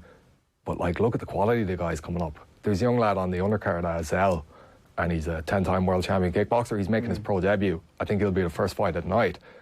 But this guy's been training since he was 4 years old, basically. Yeah. Unbelievably talented, 10-time world champion, and you know, that'll be a fight that 95% of the people in the audience watching are going to go, here's some twat making his pro debut. Because he hasn't talked shit about his opponent, maybe. And, like, it's very interesting that you mentioned that it's pantomime until it's not pantomime. Like, you wonder if that is actually the price to pay, the crazy press conferences before certain UFC events, for example, that really that does become the distraction. And sure, it'll sell you a lot more pay-per-view tickets, but it actually, in the long run, perhaps damage the credibility of the sport in some people's eyes. I'm not saying it does overall. Yeah. No, and, like, I understand why, because people tune into that and they get turned off by it. But it does ultimately attract a lot more people. If you look at the numbers, that sort of thing seems to generate, and that's human nature for some reason. Yeah. I do find it kind of discouraging that, like, ultimately people can't see through that. You know, that people can't kind of have a little bit of a deeper look and go, well, actually, behind all this, there's two incredibly dedicated athletes, and they're just doing what they have to do to get the attention. And it's a bit of a pity. Like, you're never going to read a good story about MMA in a broadsheet newspaper. Like, you know, it's not just, we're not seen as that type of sport, whereas actually, overall, this is young lads trying to have a better life for themselves. Like, there's a guy, Kieran Clark, who's also on the undercard. He's gone 1-0 now recently. But, like, since I've been in SPG, he was getting a bus down from Drogheda, you know, spending the whole day in the gym, going back up late at night, like sneaking on to Lewis, getting back up there, himself and his brother. And, like, the dedication out of that young lad, and there was no end goal in sight, there was nothing there, and now suddenly he's making a career out of it. That story's never going to be covered. You know, and, like, that guy is an amateur, he had a couple of very tough losses. There's a lot to that, like, and there's a lot of really good, like, look at what's happening in Drogheda in general at the moment. Like, you know, it's not positive. And here's a really positive story out of that, but it's never going to be covered. Yeah, it's a very, very good point, actually, that we have a list of fighters here that we perhaps don't... No, and nobody cares. Yeah, this is the thing. They've been very much overlooked, and they're incredibly talented, incredibly dedicated, and it's sad. The positive is that most people who have a ticket for the sell-out Bellator 240 are there for that very thing, to support fighters like you and plenty of your Irish colleagues going in there to fight on Saturday night. It is Bellator 240. It is well Fleury. Thanks a million for popping in. Very best of luck Saturday. I'm going to smash it, don't worry. OTB AM. This is OTB Sports Radio. Yeah, really interesting point there from Will Fleury at the end of that interview. That full thing is up on our YouTube channel, youtube.com/offtheball. And if you see Eoin on Saturday night at the Three Arena, go up and say hello. What? Absolutely, yeah, 100%. It's should be a good night. Like, obviously we had James Gallagher, the Strip Animal, in here a few months ago. He was supposed to be the main event, but he got injured, unfortunately, in his training, so that means he's not the main event anymore. But it does pave the way for Leah McCourt to step up. Like, she did a great Instagram post when she got the news, like, saying that she couldn't believe that a single mom from Belfast is going to be headlining Sellout 3 Arena Bellator events in Dublin, and that is the case. She is the main event on Saturday, so you can just listen to Will there. There's a number of great stories and a number of great people to get behind this Saturday. All right. We'll obviously keep you up to date on how that goes, and more from Eoin next week about it as well. Now, Virgin Media have over 400 UEFA Champions League, Europa League and Nations League games live this season. All of those games are available to all Virgin Media TV customers who can also download the TV Anywhere app and stream the action whenever and wherever they like. Good stuff like this. Brian Kerr, Niall Quinn and Graham Souness talking about the Liverpool's first leg loss to Atletico Madrid, and talking about specifically the strength or otherwise of the Premier League this season. They weren't equipped tonight, whether it was their mental approach or whatever, to deal with what was put in front of them. It frustrated them. They showed their frustrations, none more so than the manager. They just couldn't get it tonight, and they're going to have to alter that mindset to go ahead in this. In terms of an overall view, we're knocking Liverpool after the most brilliant season they've had up to now because of a display tonight that just wasn't like them.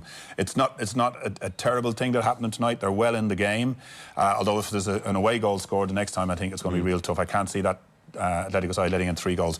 What has to happen is those 3 front players have to come alive again. They were quiet tonight. Address that one. Address that one. Was is the Premier League weaker this year because, and you're asking because Liverpool are beating everyone bar 1 draw, right? I think what's happened is that there's so much pressure on teams now not to play the way Atletico play. There's demand on supporters, by supporters, on coaches and owners for their team to be adventurous. We see it with Norwich, who are on the bottom at the moment, having a go in every match, even against Liverpool and Manchester City, opening up, playing attacking players, not sitting in like that. we see it with other teams that are near the bottom table, and I think about Brighton and the criticism Chris Hughton got. They changed the manager because of that. The expectancy is you have a go, and that plays into Liverpool's. And that plays into Liverpool's Last one, was you in this one, Graham? Quickly. No, I don't think it is particularly strong. You know, when you look where Man U are, you look where Arsenal are, Tottenham, Chelsea, City with their problems. No, I don't think it is as strong, but Liverpool are still a very special team. And, of course, that's the test. We see if they can win this competition again. Yes, or even get through this round. So that's Graham Souness there speaking last night on Virgin Media Sport. Virgin Media have over 400 UEFA Champions League, Europa League and Nations League games live this season. Atlanta against Valencia and Spurs against Leipzig live for you tonight. Now, Shane is here. Shane, what's going on? Morning, lads. We'll start with Champions League, I suppose, and keep on that topic. Liverpool will need to overcome a 1-0 deficit, as we've been hearing, in their Champions League last 16 second leg. That's in 3 weeks' time on the 11th of March. Saúl Ñíguez scored the only goal after just 4 minutes for Atletico Madrid last night. Liverpool captain Jordan Henderson picked up a hamstring injury in that game. It doesn't appear to be too serious for them, while Sadio Mane, who was on a yellow card, was subbed at half-time. Reds boss Jurgen Klopp said the enthusiastic home support in the Spanish capital played a role in how the game panned out. The intensity we put in the game in a stadium like this, where all the help is like they have constantly, they go constantly to the petrol station, and we drive with one tank. So that's a little bit, emotions are like this. So the next, I think, I'm not sure if Diego saw a lot of the game because it was constantly animating the crowd. Got to laugh at Andy Robertson's reaction. He was speaking after, I have the quote here. They've celebrated as if they've won the tie after the game. We've got Premier League business to take care of. Then we've got Anfield. We know our fans will be there. We will be there. It's up to Atletico to be there. It's kind of, the over-celebration was an issue for him. It's like Dublin fans giving out about other fans celebrating them beating Dublin in the league. That's what Andy Robertson, that's a tone he's taken. Yeah. It's like, wait till the real event sort of thing. Yeah, but like, you just got beaten. Shut up. Yeah. So you're now taunting Atletico for beating you when they beat you.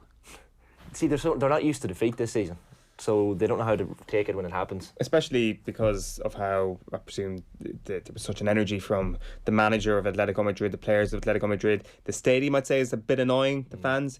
Basically the exact same as Anfield. Any team who goes to Anfield, they've got Jurgen Klopp dancing up and down the sideline, a really passionate group of players, a really in-your-face bunch of fans. Like, the Wanda is the Anfield of Spain, and if Andy Robertson is getting annoyed by that, it's kind of like a new stadium with like a big wide open concourse. I mean the Atletico. But it's not as fearsome as Anfield. Anfield has tall stands. Like Anfield, I would say, is more of a cauldron.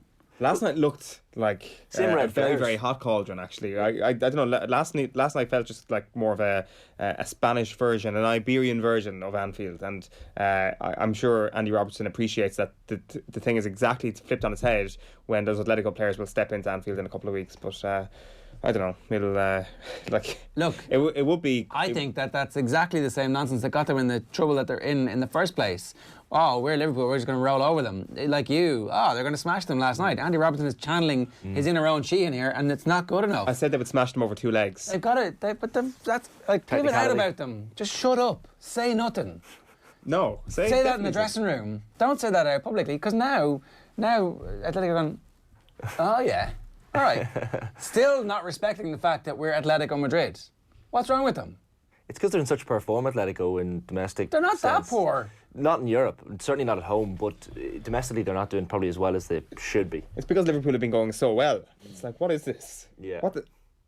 There's happy people that aren't wearing Liverpool jerseys in a stadium in which I am playing. Yeah. This is astonishing. You can even see Klopp's reaction in one of the pre-match press conferences. He was asked, he says, you know, you're one of the most exuberant managers on a touchline. He says, if I'm a 4 out of 10, Simeone's 12 out of 10. So, like, there was a lot of tetchiness to the game last night, but look, it's what we still want. an open leg. We want this to be ratcheted up. So I'd say, you know what, I think that there's obviously danger to what Andy Robertson said, but I'd say good on him for stoking this rivalry a little bit more. This is not the narrative we thought we would have going into the return fixture whenever it is, but like a few verbal grenades now from Klopp and Simeone would stir this up nicely. Yeah, makes it more interesting. Last night's other game, Norwegian striker Erling Haaland scored both of Borussia Dortmund's goals in their 2-1 first leg win at home to PSG.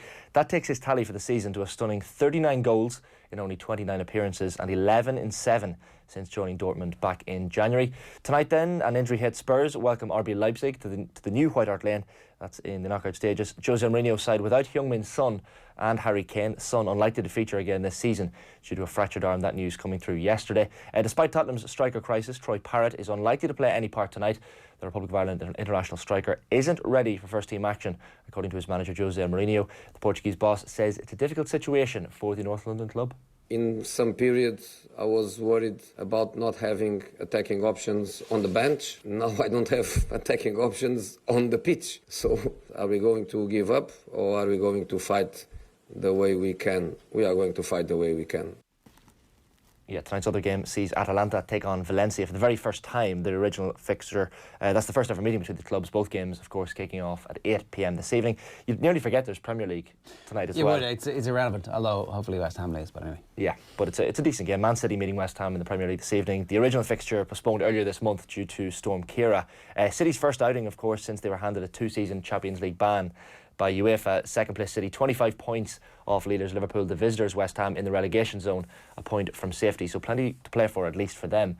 Kick-off at the Etihad in that game is at 7:30. Can I just bring up one point about the Champions League and Liverpool's form in the home stages? I was like, their home form wasn't that good, was it? And it wasn't. They beat Red Bull Salzburg 4-3. If they beat Atletico Madrid 4-3, Erling Haaland's Red Bull Salzburg. Yeah, who goes through on a 4-3 result? Atletico Madrid will go through. Oh, sorry, you mean the context of this? Oh, of course. They beat Genk 2-1. If they beat Atletico Madrid 2-1, who goes through? Atletico Madrid. Like, I think that they need to stop. I think they need to cool their jets here and stop shouting on about, oh, Liverpool, we're definitely going to beat them.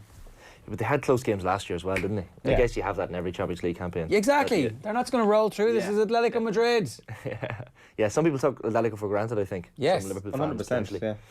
I'm standing over it until Liverpool come crashing out in the second leg. I'm going to stand over my take today. We'll coast through this tie. Yeah, at least it's a spicy second leg. But in other news, you've seen it on offtheball.com as well this morning. Former Arsenal manager Arsene Wenger wants to see the offside rule changed in time for Euro 2020. The Frenchman, who is now FIFA's head of global development, would like the advantage to go back to the attacking player. A number of goals, of course, in the Premier League this season have been ruled out by very narrow margins. These proposals, which the Frenchman has drafted, will be considered at the IFAB AGM in Belfast on February 29th. England, Northern Ireland, Scotland and Wales will each have one of the 8 votes, which FIFA hold the remainder of. 6 votes are required for any law change to be implemented, and should the suggestion be passed, the rule change would come into play on June 1st, as I said, in time for Euro 2020. Rugby, Andy Farrell is expected to name an unchanged Irish starting team this afternoon to play England in the Six Nations. Peter Mahoney set to continue in the back row for Sunday's game at Twickenham. 21-year-old Leinster number 8, Caelan Doris, missed the win over Wales last time out, but will be an option from the bench on Sunday in London. To get a game, some good news for Donegal this morning. Donegal senior footballers have been dealt a timely boost ahead of Saturday night's Allianz League's clash against the Dubs. Star forward Patrick McBrearty is set to make his first appearance of the year at Croker, having not featured for his county since the Super 8's defeat to Mayo last July. The Kilcar clubman spent time in the US over the winter due to work commitments. He was actually home before Donegal's game against Meath, but had a bit of extra fitness work to do, so big boost for Donegal, his return. Quarter-finals tonight in the Air Grid Munster Under-20 Football Championship as well. Clare face Waterford in Miltown Malbay, with the winners to meet Cork in the semi-finals. Kerry then await the winners of the clash of Limerick and Tipperary at the Gaelic Grounds. Both of those games throw in at 7. Some soccer news as well. Chelsea say a number of Manchester United supporters were denied entry or ejected from Stamford Bridge for homophobic chanting on Monday night. The Premier League club insists the behaviour will not be tolerated and they will ban those fans. United say the chants run counter to their values and they will continue to fight discrimination in all forms. Should say as well, there's 7 race jumps card at Punchestown this afternoon, the first going to post there at 1:40. And finally, lads, preparations for this year's Formula 1 campaign go up a gear this morning. The teams are in Barcelona for day 1 of pre-season testing. Britain's Lewis Hamilton is looking to equal Michael Schumacher's record of 7 world titles in the coming months. Good stuff, Shane. Thanks very much for that. Now we're going to get to Jeremy Guscott next here at 8:48 this morning on OTBAM. Yesterday, the two centres were up. Bundy Aki and Robbie Henshaw were sitting beside each other, and Bundy Aki was asked about the relationship between the competing centres. Have a look. No, obviously we got a bit of a relationship that we have going on, and I think it's just the the relationship that we have as a group, as a collective. I think all of us as centres, I think we have a good connection between us as a group. We're always doing videos together, always helping each other out as best as we can and preparing each other as best as we can. The likes of Stewie as well and Chris Farrell, you know, when they're on the pitch, we do our best to make sure we're preparing each other. It's unfortunate for Ringer that's not here. He's another class player that we have as well. So I think the good thing about us is that we gel together as a group when we're in there, and I think that's the main message that we've got across, especially from Andy Farrell, making sure that everyone is helping each other out to be the best as we can. Right. Time for us to turn our attention to rugby. Our next guest, Eoin, you wanted to ask the first question here? Yes, we do, because Jeremy Guscott, first of all, a very good morning to you. How are things? Yeah, morning, Owen. Morning, Joe. You were with us in studio a couple of weeks ago saying that Irish people are too negative about their rugby team. You predicted that we would win the Six Nations. You were at least half right in this because we went out and put in a very, very good performance against Wales.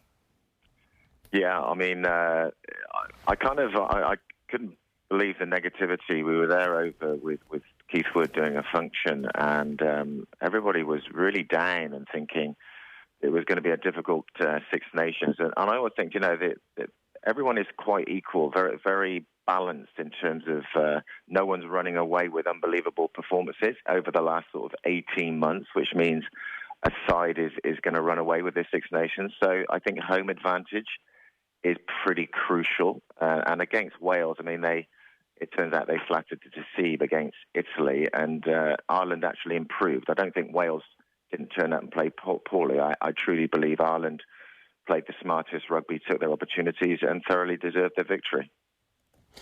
The England performance over the last 18 months has been steadily building, we thought, heading into the Six Nations. I guess the most important performance that they've had over that period of time was the World Cup semi-final, where they played so well. And there were reasons that you could point to in the aftermath of the final why they didn't play particularly well in the final. And I think that was kind of the basis for a lot of people here, thinking that England were going to have the Six Nations fairly easily. But it turns out there has been a bit of a World Cup hangover. Is this just a World Cup hangover? Is it Eddie Jones building for the future? Why have they not been able to reach the standards of that World Cup semi-final performance again? You know what? I think every side has suffered a little bit from the World Cup. I can remember just about coming back from World Cups, and the attention you had whilst you were playing was enormous. It's bigger than the Six Nations in terms of the focus on you as a team, the expectation, the pressure. You come back to your club, and it takes a little time to just get back into the way of playing. And though 3 months only seems a short time, it's a long time. So I just think guys are just getting used to it. But I just truly believe the competition is hard. I think you flatter England by saying, you know, they've been steadily building over the last 18 months. They've had indifferent results, not winning the Six Nations last year. But they have, over the last couple of seasons, lost crucial games. And that's a frustration, because 1 week you're playing brilliantly, 2 games you might go okay, and then you just drop the ball. The performance against France was inexplicable. I can't tell you the last time I saw an England team play so poorly. It was frustrating against Scotland because the weather conditions were poor, but even in those poor conditions, the kicking strategy was a good idea, wasn't executed very well. And this is where I think Ireland have the advantage. As much as I guess Joe Schmidt might have been criticised after the Rugby World Cup performance by Ireland, what he's put in place in terms of what they do, when they do it, how they do it, the accuracy that they do it with. He's got good systems in Irish, Andy Farrell, and then probably a little bit more flair added to attack. So Ireland are a dangerous team. There's also been a lot of credit given, Jeremy, over the last couple of weeks to Mike Catt and his attacking strategy and his plan as a coach in his first couple of months in the Ireland setup. You obviously know Mike. What's he like as a guy? Are you surprised to see that Ireland have started to make steps into a brave new world of attacking strategy that isn't so rigid? You know, the life of a coach is tough these days, isn't it? I mean, 2 games in under Andy and Mike, and already there might be some criticism. I think you've got to give them both and the team a bit more time to actually see where their market is. Maybe definitely Mike Catt would have given them a lot more latitude than I would imagine Joe did in attacking.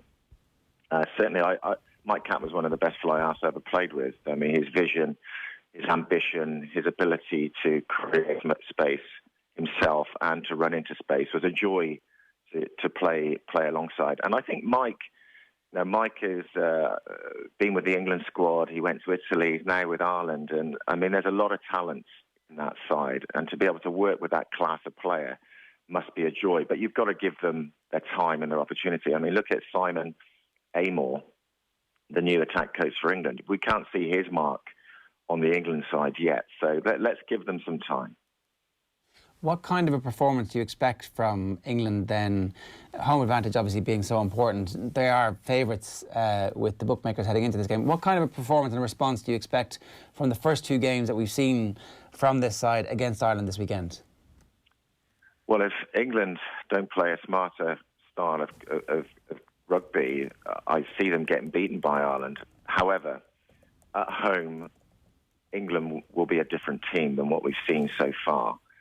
They will really relish the opportunity to play in front of their home crowd. It should be capacity, and they will feed off the back of the two last games that they played against Ireland. If they bring that intensity, accuracy, low error count, they will be difficult to beat. And I think Ireland like this possession game. If England brings some strong defence, I think that's where they should do well.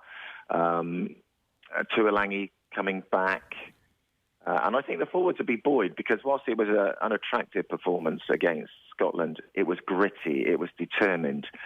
They stayed in the game and eventually won. And you can't say that about England a lot over the last couple of seasons, that they actually dug in, ground out a victory. It was hard fought. And, you know, the forwards would have walked off that pitch cold, in the wind, and looked at each other and thought, you know what, we did a decent job. I don't care what anybody says afterwards. We dug in and we deserved that victory. So they'll take that into Sunday's game. And again, home advantage is so big at the moment, and I see them just sneaking a game against Ireland. I think they'll raise their game and they'll beat Ireland at the weekend at home.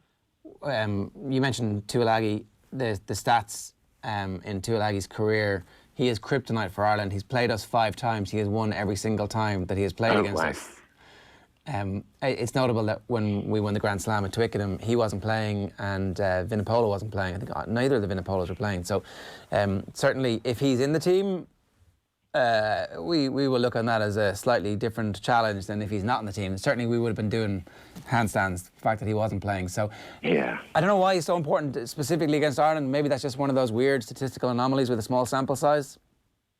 Yeah, I think it is weird. I mean, maybe it's the way it rolls. You always go out wanting to play well, but it doesn't always work out. I mean, I would say you've got a good foil in Aki and Henshaw, if that's the pairing. Henshaw was all over the place. I mean, he caught my eye against Wales. He just really wanted the ball so much and was making ground. He seems reinvigorated. He's, you know, the Lions is next year. He wants to put his hand up for that. There's good competition with Aki and Ringrose. Ringrose is injured, but there's going to be competition. And if he puts in another performance, he might nullify Tuolangi. But let's be honest, Manu is a force of nature. If he's in the right mind and has the right attitude, you know, as we saw in Dublin last season, he can make big dents in defences, and England can feed off that go-forward ball. While you're making the point that it's too early for us yet to see the impact of the new attack coach on England's play, what should we be looking out for? 6 months, a year, but like, what are the beginnings of philosophy emerging that we should be looking for in this game? I would like to see more strike moves from set piece. I don't think we see a number of good ball carriers when everybody's fit to really put some dents in defences and give us that quick ball. Quick ball is so important for the attacking game. If you don't get quick ball, you've got to start all over again. And I would always advocate kicking, but many teams just prefer to keep possession. But quick ball attack, look for the space, a lot of communication and intensity and accuracy. That's what I'd love to see from England. But of course, all sides want to do that. Did you ever lose to Ireland in Twickenham? 94 maybe? I was injured, I think. That's why. No. I loved playing Ireland. I love the Five Nations. I didn't play in the Six Nations, but the tournament as a whole is great. And where you go to play, you're always well received. There might be, a little bit of stick from when you go to places like Edinburgh and Cardiff in my day, but Dublin we were always well received, and I hope the Irish are well received on Sunday. And it's a game that we can talk happily about, whether you are Irish or whether you're English. To the game. Pleasure. Have a good one. It's Jeremy Guscott there giving us some thoughts ahead of the game this weekend. What is it? Bang on 9 o'clock this Wednesday morning. We're back talking the Champions League with German football writer Uli Hesse next. OTB AM on OTB's radio station. OTB AM. So we had a mad idea a little bit earlier on, despite the fact that the best young players at Dortmund are all apparently ready to leave this summer because of buyout clauses and because the world's super clubs are ready to pick them off. What if they all decided to keep the band together for 1 year and go at trying to win the Champions League? We figured we need to talk to somebody about this who might know a little thing or two about Dortmund. No better man than Uli Hesse, whose book, Building the Yellow Wall, is a prize-winning book about the Dortmund club and the history there. Uli, good morning to you. How are you doing? Good morning. Well, it's a good morning indeed. So look, Dortmund. I mean, it was a great game yesterday evening, so everybody's happy and impressed. Look, you can't but be impressed by what Dortmund have managed to do, getting Haaland, getting him into the team, keeping his form going, just whatever coaching has had to happen to make sure that he stepped up, he has done that. You add in all the other young players that they have at the moment, and we're wondering, is it possible that they can keep this team together for 18 months even? Well, it wouldn't be the business model. It would be a bit of a surprise, really. I think the club are quite confident that they can keep the majority of them. We might even talk about even younger players who are still waiting in the wings, But I think most everybody assumes that, well, at least Jadon Sancho is about to leave. Why is that assumption there? Has Sancho decided that it's time for him to go, or the club have decided that it's time for them to cash in? No, I think it's more the former. It was quite clear from the beginning that he used Dortmund as a stepping stone. He was on Man City's books, and he left because he was afraid he wouldn't get any playing time. So, and he came to Dortmund because he knew he would be playing there and would be playing at the highest level. So, I'm not saying it's a done deal, but that's what everybody assumes and what everybody prepares for. The talk about Haaland was that he signed for Dortmund, and in the negotiations they insisted that there would be a buyout clause that would trigger this summer. Is that accurate? Has that been confirmed? Is that on the record anywhere? Well, it is a complicated deal, and there are a couple of clauses, and he will be able to leave. Let's put it this way. But I think that's one case where the club and the fans are quite confident that he's not going to leave in the summer. He's one reason why Dortmund got him was that his career has been expertly planned. First he's got the genes. His dad was quite good. Roy Keane may disagree, but his dad was quite good. He's also got he seems to be a very level-headed guy for his age, and they seem to have mapped out his career quite expertly. So I don't think the plan is to let him go to Dortmund and then have him move on just a couple of months later. So as far as I can tell, the idea is that he's going to stay at Dortmund for quite some time and then, make the next step. Okay, well, that's kind of transformative, because if you can keep him, it does seem as if already they've begun to buy or think about the replacement for Jadon Sancho. Torgan Hazard, I don't know if he's as good as the brother or if he's as good as Sancho, but it certainly seems as if Dortmund have been planning for him to leave anyway. Yeah, I think the kid they have great hopes for is Giovanni Reina. the son of Claudio Reyna, and he came on yesterday and he made the second goal. So it was, I think it was a 17-year-old and a 19-year-old making the second goal. So that was quite impressive and unusual. And I think the club are even a little bit surprised that he's already as good as he is. I think the idea was, that maybe they're going to slowly build him up, and then if and when Jadon Sancho leaves, Reyna will be able to step up. And now he's already getting quite a lot of playing time. How sustainable is the Haaland glut of goals, do you think, Uli? Because we don't see this too often, a kid banging in this level of goals, but at the same time, you always have to question how long this lasts for. In my view, you look at his physical makeup and the way he's scoring goals as a guy who could go on to do Ronaldo levels of goals, perhaps not quite at that ratio, but still an unbelievably impressive level. Would you agree with that? Honest answer, I don't have the slightest idea. Because as far as this guy is concerned, everything is out of the window. I mean, this is a true story. The club signed him, of course, during the winter break, and there was this buzz around him. It was also because Dortmund knew they needed a striker, a classic target man. So they got him, they signed him. Most people had seen a bit of him, in the Champions League, but not really a lot of him. And then Dortmund have this away game at Augsburg, and they fall behind, by 2 goals. And he's sitting on the bench. And my phone was buzzing with text messages saying things like, well, it's still okay, because Haaland's going to score 3 goals. So as long as we don't fall behind by 3 goals, we're going to be fine. And you can actually, and then he comes on and he does exactly that. So it was at the same time, he stunned everybody. But at the same time, everybody was sort of expecting that of him, And this is really crazy. I haven't seen anything like that. This collection of young players that Dortmund have at the moment is as good a collection of young players as we've seen maybe since Ajax in '95.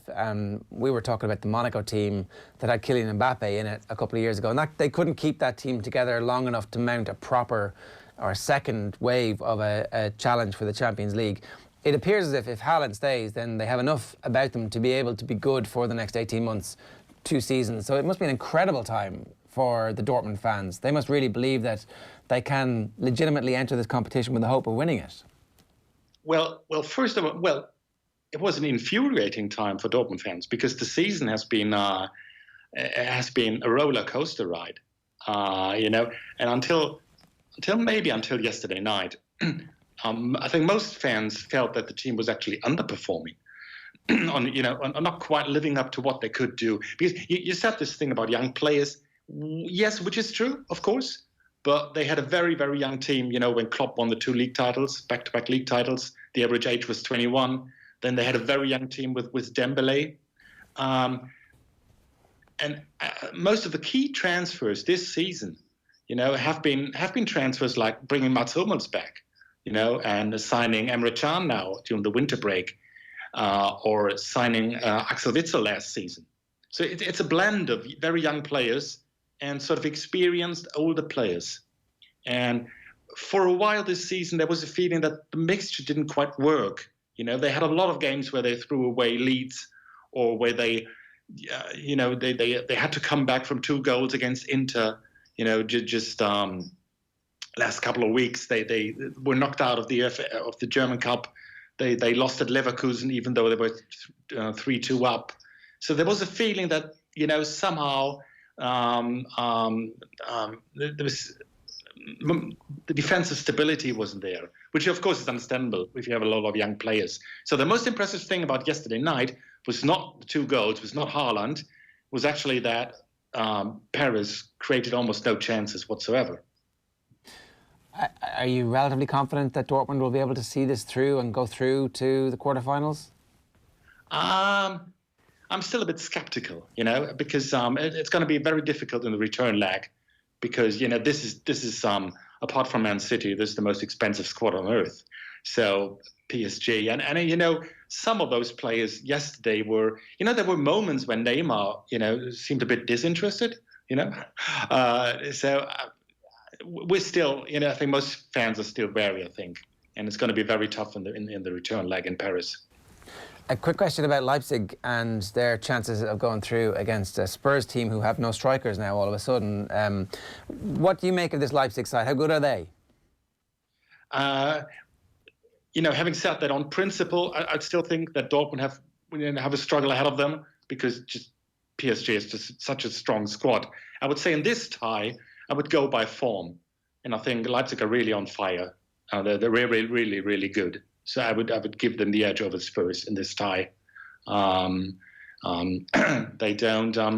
The interesting thing about the Leipzig squad is that it's been put together really, really smartly. It's not really, they lost Naby Keita to Liverpool, and they have really only one star player, which is Timo Werner. So it's very much a team effort, and they're doing very well at the moment. What kind of football are they playing? Very aggressive. It's this classic RB, Red Bull football, which Ralf Rangnick is sort of the mastermind of that. The Red Bull Imperium with various clubs in various countries. But the style of football has always been the same, whether it's Salzburg or Leipzig, which is lots of pressing, lots of running, very, very aggressive, very fast counter-attacking football. Where do you expect Timo Werner to pop up tonight? Is it going to be on the left of a three? Is it going to be one of the two up front? That's a good question. I think he's at his best if he's got a lot of space in front of him, just to make most of his pace, Uli, great to have you with us, and congratulations on a great win for Dortmund last night, and thanks very much as ever for making the time to talk to us here on Off the Ball. Okay, thank you. It's been a pleasure as always. OTBAM with you here this morning, 11 minutes past 9. Building the Yellow Wall by Uli Hesse is available from all good bookshops, and if you want to know a bit more about the magic that is Dortmund, then get your hands on that book. Now, we're going to talk Patrick Reed against Brooks Koepka with John Duggan. We're going to hear from Connecticut sports nutritionist Sean Prunty, ex-League of Ireland. We're also going to check in with Tom Malone, who's down at Willie Mullins' yard as he gets the inside info ahead of Cheltenham. He was down at Gordon Elliott yesterday, so we'll talk to him a bit about that as well. But first, here's the latest instalment of Richard Cooper's Rugger Thing. Yes, well, let's forget the political circus. The big talking point this week is the rugger, of which I am a mega fan. And, of course, Ireland taking on England in the Triple Crown rugger match in Twickenham in what promises to be an absolute belter of a humdinger. And central to that fixture is the Andy Farrell story, the bearded teak tough rough diamond from Lancashire. Yes, Lancashire, which is, of course, as they say locally, up north. It's up north, like that. That's how they say it. Up north. Yes, he played for England. He coached England. He played Rugger League as well for Great Britain. He coached the British and Irish Lions. He now coaches Ireland. He's young enough to be his son's brother, who also happens to be the captain of England. I mean, go figure. And we thought Brexit was complex. Yes, humour there. Well, with me to delve a little deeper into this particular tale is former Ireland coach Eddie O'Sullivan. Eddie, this presumably adds a little spice to the occasion on Saturday. Yeah, well, it's actually Sunday, Pat. No, today's not Sunday, Eddie. No. No, the match is on Sunday. Oh, then you should say will be. It will be on Sunday. Future tense, Eddie. Grammar. Go ahead. Yeah, okay.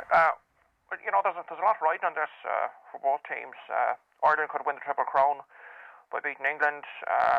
To keep their unbeaten run, which would probably more than likely ruin England's chances in the championship. But England are at home, which is ultimately, big advantage in the Six Nations. I suppose sometimes, you're looking all around the house for your favourite pair of socks, and you look down at your feet and you realise you're wearing them, Yes, of course. There are all sorts of minor prizes within the championships, aren't there? There's the Calcutta Cup, the Triple Crown, the Millennium Trophy, and, of course, the wooden spoon. I mean, it's a bit silly, really. I mean, who in the right mind would want to win the wooden spoon? Well, no, that's because when you come last in the Six Nations, you're given the wooden spoon. So I suppose it's like a spoon of shame, really, I suppose. You can't fire a cannon from a canoe. Yes. Yes, as I said, a little silly. Anyway, back to the Farrell saga. They're both called Faz, aren't they? The Faz. Which Faz do you think will add the fizz in order to win, Eddie? Well, it's hard to say, you know. I mean, two very evenly matched sides. You can't tell how ripe a banana is by looking at a kumquat, you know. Sometimes you got to spread the butter before your toast is done, you know. Yes, well, it might be an idea for Andy Faz to tell his Irish players to attack England out wide and attempt to score tries. Not sure if he's thought of that particular angle. Anyway, finally, a quick prediction from Ronan O'Gara, or Raj, as he likes to be known. Almost out of time, Raj, but can Ireland do it against England in Twickenham? Raj? They can, but can they?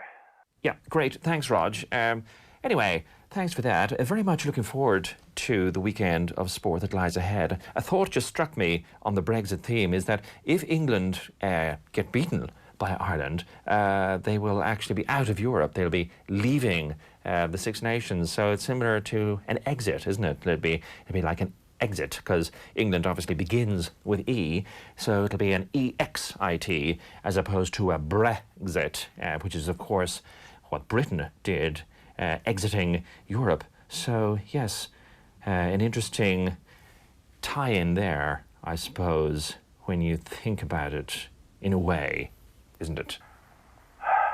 Fuck's sake. Yes. Richard's rugger thing. On Off the Ball. With Vodafone, official sponsors of the Irish rugby team. Team of us. Everyone in.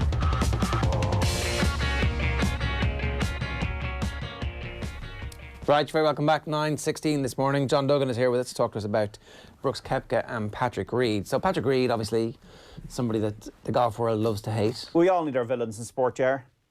He's performed the role admirably. We were doing a thing on News Talk this morning about asking about villains off the back of the story, and somebody texted in Ivan Drago from Rocky IV. So it was quite a good response. Yeah, I mean, Patrick Reed's no Ivan Drago, is he? not quite at that level of proficiency just yet. Maybe he was. Is there something more underhanded about the villainous nature of Patrick Reed than there is about Drago? Is kind of fairly brash. Yeah. I guess Reed is brash as well. He's also standing in for the entire USSR. Patrick Reed he's a lone wolf. Could you see Ivan Drago getting accused of thievery in college, as Patrick Reed was, of course, accused? Well, Ivan Drago might be only accused of thieving freedom and capitalism. This is an excellent point. That's the most deep thing that's ever been said on the show. Well, you know. So what's going on here? Why is he back in the news? Well, Brooks Koepka was doing an interview with Sirius XM PGA Tour, and I've just watched on YouTube. I can't believe what I've just seen. The guy kind of preambles, as interviewers do, and he goes, was Patrick Reed cheating? He goes, yeah, he's building sandcastles. In golf, maybe he expected, I don't know, tennis or back in the trash talk days, or football, or boxing or American football. But in golf, everybody's very pleasant. Well, there's different interpretations. I'm sure only he knows what he was doing. Yeah. He only knows his mind. Yeah. Is Patrick Reed getting bullied in public here? Because it always seems, whenever there's a public utterance about another golfer, Patrick Reed is always the butt of the utterance.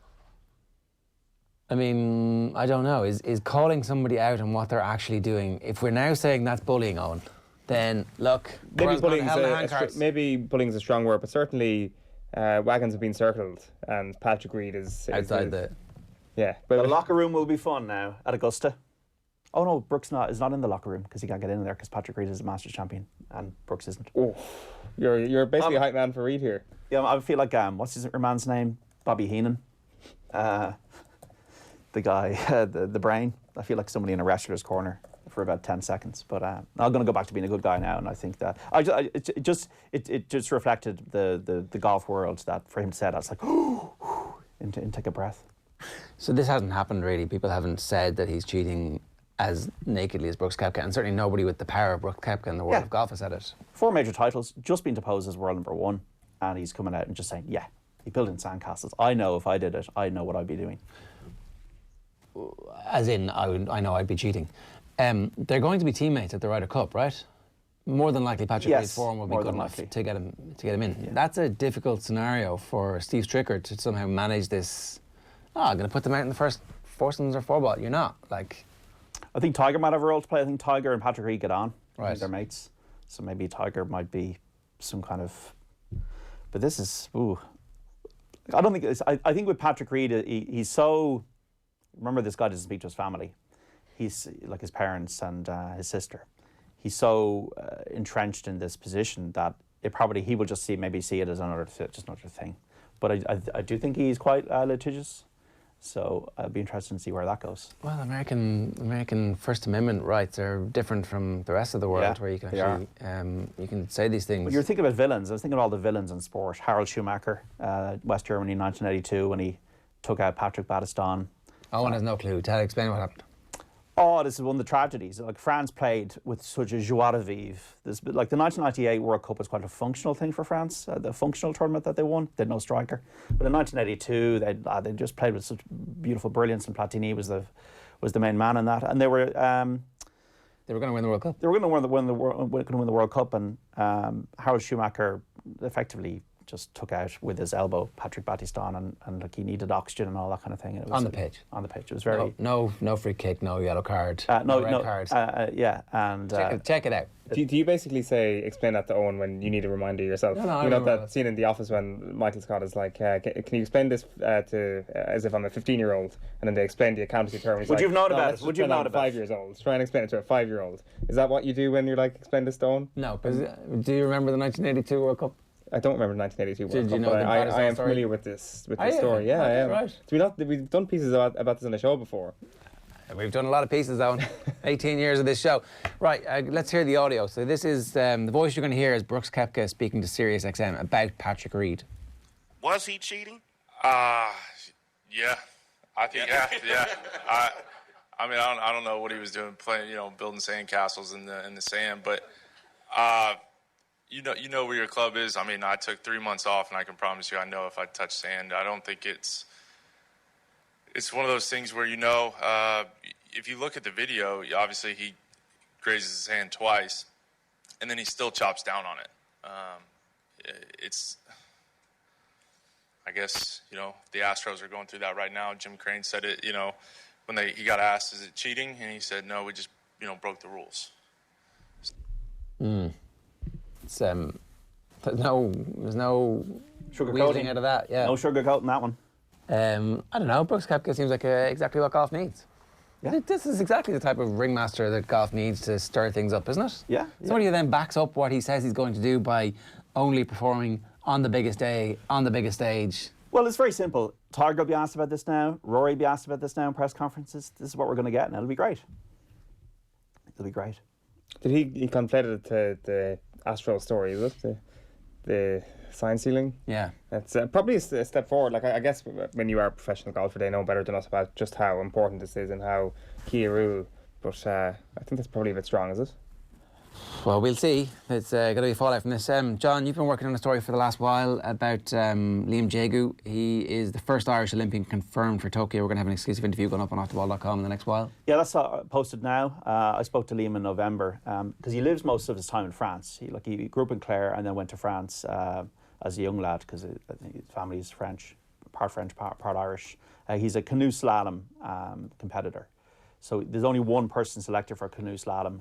Eoin Reinisch in Beijing in 2008 finished fourth in canoe slalom, a slightly different discipline.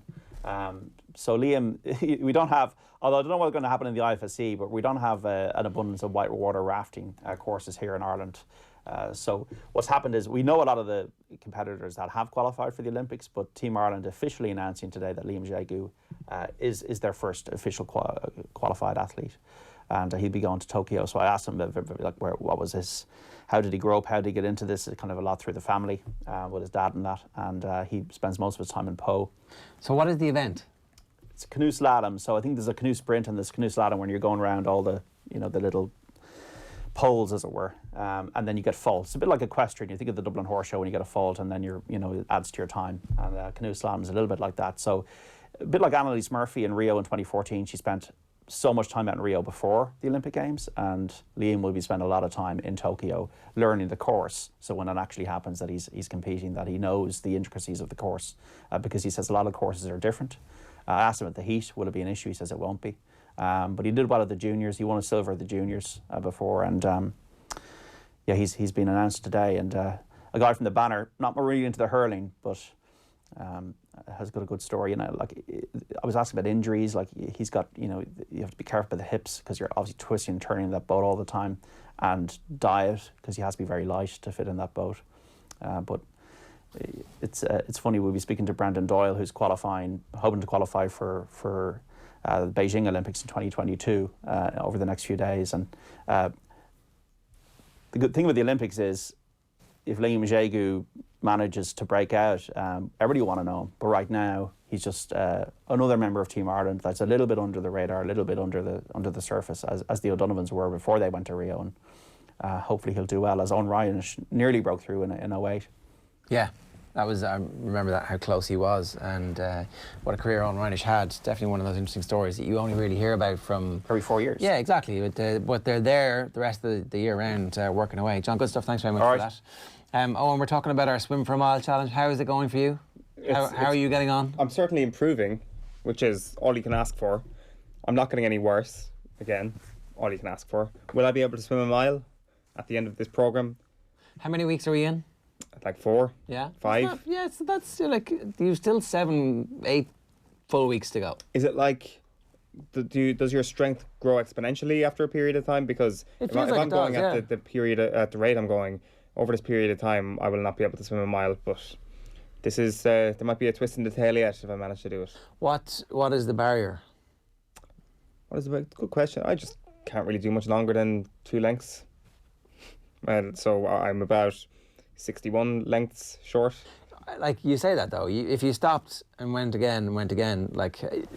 But every time you do a length, you get more tired, so your ability to do another length after that... But then you have a little rest and you get a second wind. I'm not even at that stage now. I can do my 2 at the start and then that's me done. I can do my 3/4 after Can you that. do backstroke? I can't. I can float all day long. Backstroke's a nice little rest for you in the middle of it. Like it could take me 10 minutes to do one length backstroke. But you know, we're here to finish, not to win the race. One of my ambitions in 2020 is to learn to swim. Really, you're in the same boat. I can't swim. Well, at least you've owned up to that. I was like. We know somebody might be able to help you out with that, John. Yeah, I fell into a canal in Amsterdam on my 21st birthday, and I couldn't swim. Obviously, I was pulled out by my mates after a really seriously heavy night the night before. That was very funny and very scary at the same time. I've issues with water. I nearly fell into the Atlantic Ocean on my 26th birthday off a ferry. That was a scary moment. How did you nearly fall off?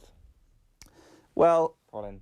I turned off my phone because I was on leave or whatever, and I got this. You get these boats. So I was in Irish college as a teenager, and you think these boats are really slow, and they take about 2 to 3 hours. And I went upstairs on the boat, and everybody went down underneath, and it was the end of Hurricane Jean, because although before Storm Dennis and Storm Kira, we had hurricanes. So I was on the top of the boat, and I thought this could be lovely and really kind of atmospheric and Atlantic. And the boat started going quite fast, and then the waves started coming over the top of the boat, and then I realised I hadn't gone down when I should have, and then I'm caught upstairs on the top of the boat, and waves start coming over the top of the boat. And when you go downstairs on a bus, a double-decker bus, those are the types of stairs that you would go down from one of these boats. So I said, I've got to make a run for this. This is getting a bit too... And I was like screaming the lads to slow down in the Atlantic, and waves are coming over the top, and I was holding on to the thing. I just said, made a run for it. About 3 minutes later, boat smashes into a wave.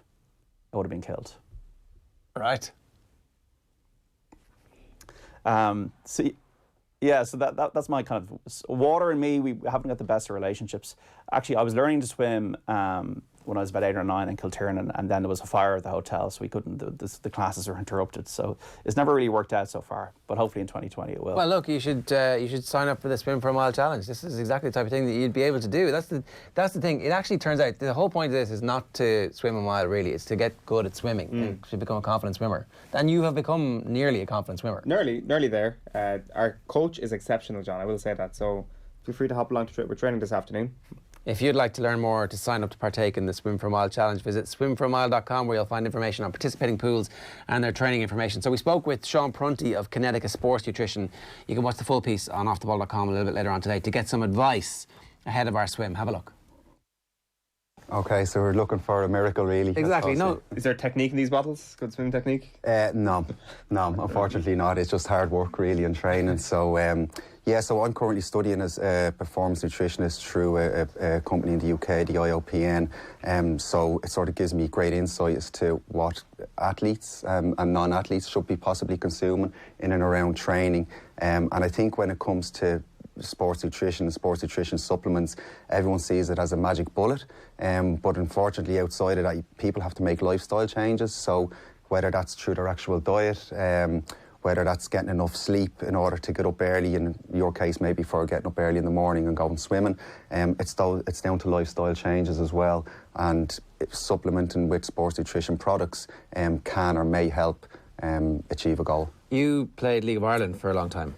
I did. What was your diet like when you were playing League of Ireland? Yeah, my diet was very good. I think that was down to the fact that when I was over in England as a youngster, like many other young lads that went over, we were in a professional environment, so we were given the information there. So when I was at Middlesbrough as a kid, I had all that information there at hand. So when I came back to the League of Ireland with Longford Town, that just carried on. So it was, even though it was very much a semi-professional sport back then, 2002, when I came back 2001, you still have the professional mindset and be very much like in all sports, like GAA, for example, as well. But I would have always watched what I ate. Consumed very little in terms of alcohol as well, and that's basically where I sort of got the bug for sports nutrition. Was there not a time around that period when they were loading everybody up with pasta, where Damien Duff was basically having 5 meals of pasta a day, and funnily enough he was a bit sluggish for a period of time, so I was like, maybe that's... Yeah, and that's quite interesting because sports nutrition has definitely changed, and it's evolved a lot because there's a lot more research, and people are seeing it as, they want to make sure that the research is there before they consume a product. So loading up on pasta is fine, but you have to fuel, as they say, fuel for the work required. So it's understanding your energy needs through what sport you're playing, and then basing that out of the energy that you consume then through food itself. So it's you can overload the body, I suppose, with carbohydrates, and I would have definitely done that in the past, eating plates and bowls of pasta. But it's not the case. You understand what the energy requirements are for your We've moved on sport. from that. We have 100% moved on for that. And the problem now is that you'll have athletes who are probably either over-consuming or under-consuming food. So if you've got an endurance athlete, for example, who is doing long distance, they're probably under-consuming. And as a result of that, they're in an energy deficit, which if a female athlete, for example, if they're in an energy deficit, they might not be consuming enough iron, which will lead to, other issues down the line. One of the big things at the moment in these conversations that you hear about is the Netflix documentary Game Changers, which is on, and I think loads of people will have seen it. And it's essentially an ex-MMA guy who goes and becomes vegan, and his health improves, and he does research and meets a bunch of people who are all telling him the same thing, that meat is bad and plant-based diet is good for you. And he finds like a strong man and talks to Arnold Schwarzenegger, and then has like clips of these other people who are following plant-based diets, and it's a very compelling, brilliantly put together documentary, and I can see how a lot of people would have their heads turned. I mean, certainly I was like, I'm going to eat a little less meat after watching this. Yeah, and that's true. Like people make lifestyle changes, and I just think that if you're watching a programme, you don't take it at face value. You have to do your own research on it, and if you decide to make a change for whatever reason, you just need to understand the consequences. So if you go vegan, for example, you are going to be, although you'll be getting iron through your food, it's not digested as well as you would get through iron from meat, for example. So it is important that anyone that's making that change understands what they may need to supplement going forward, and the consequences of then switching from a sort of a meat diet to a plant-based diet. It's not that it's wrong. you know, if you're an elite athlete, for example, you just need to be aware of the possible consequences in terms of performance. You know, fatigue, for example, if you're not consuming enough iron, calcium as well. So, you know, if you're not consuming enough calcium, then problems are with issues of around bones and then osteoporosis. Okay, so there's a lot of supplements you can do. Do you know many elite athletes who are following? To be honest with you, I actually don't. I know there is a lot of professional athletes and that would be consuming a plant-based, but they would have access to a performance nutritionist who has or a chef yeah, exactly. So they'd have everything weighed out for them, and they don't need to think about their food. But the everyday person who has to, you know, who might have a family, has to get up, work, kids, train, and looking to participate in an event, you know, to try and make the time to understand and research the actual products around what they're going to be consuming, whether they're going to weigh their food or keep a food diary. It is very time consuming and you can get bogged down in it. And you know, in the past I've made mistakes of really focusing in on what I'm consuming, and as a result of that then you become, you know, you get infections, different things like that. So it's important not to get too bogged down in it. You have to enjoy your food. Yeah, so more of that good stuff coming your way on offtheball.com a little bit later. We'll put that full interview with Sean Prunty, the Connecticut nutritionist, up. And a reminder that Off the Ball are taking on the Swim for a Mile Challenge, brought to you by Swim Ireland. The challenge itself is supporting Temple Street Children's University Hospital Foundation. And it turns out it's much easier to swim a mile than you might think. I say this, not having swum a mile yet myself. So, how are you doing? Talking myself into it. All right, I think. I think I could swim for the distance if you're allowed to have breaks. And I'm going to try and do it without breaking. Have we revealed who the star pupil of the Swim for a Mile class is? We're going to get to the star pupil in just a moment because he's out at Close Sutton. The amazing Eoin. As good as your backstroke has become in the last couple of weeks. We'll get to that in a minute, but yesterday Tom Malone was in Gordon Elliott's yard. Obviously there's a few pre-Cheltenham stuff being organised, and here they are going through their paces yesterday at Gordon Elliott's yard. Nice, a fine-looking bunch. And this is obviously one slew of the horses that they have at Gordon Elliott's because there's so many of them. I think Tom's ready, is he? Yeah, we can go to Tom. Tom, good morning to you. Hey, how's it going, guys? You well? Star pupil in the swimming, as Eoin is now referring to you. I am missing out though on training this week because obviously we're in Close Sutton today. One of the inmates there behind me just getting in the shot. But down in Gordon's yesterday, it was absolutely brilliant. He pulled out 20 of his stars, just a selection of 20.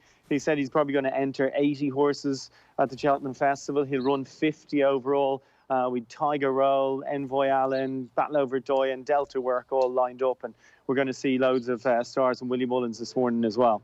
So what is behind you there? Do you know? Is it anything? No, I don't think he's massively. We're going to go. This is Vitalois is his name. That's his name on his box there. But he's not going to Cheltenham. He's just having a little. He's having a little nose in the background there. What's Close Sutton like? He's super cool. So it's really cool. It's much more kind of like an old traditional yard. So obviously Willie's dad Paddy would have had this yard previously, and then it's just been improved on in the interim. It's absolutely enormous, but it's much more of a kind of a traditional yard. There's a lovely like stone cottage and stuff down where I'll get you footage from. Obviously I'll be on Off the Ball's Instagram account. We'll have a few stories popping up on that over the course of the day as well when we hear from the man himself and just catch one or two of the future Cheltenham runners. But I mean, just talking about sheer volume, I was looking through Willie's entries and I got through the first 20 and we're still in the first race, the Supreme Novices Hurdle. So there'll be quite a lot of copy about quite a lot of horses that are going to run at Cheltenham in about 3 weeks' time. So what whispers are you hearing already? What whispers are you hearing already for us, Tom? Well, there's a couple of, not much out of Willie's just yet, but we'll hear a bit yet. Looking forward to horses from Gordon Elliott's in the handicaps, particularly the likes of the Bosses Oscar. Felix Deji won't run.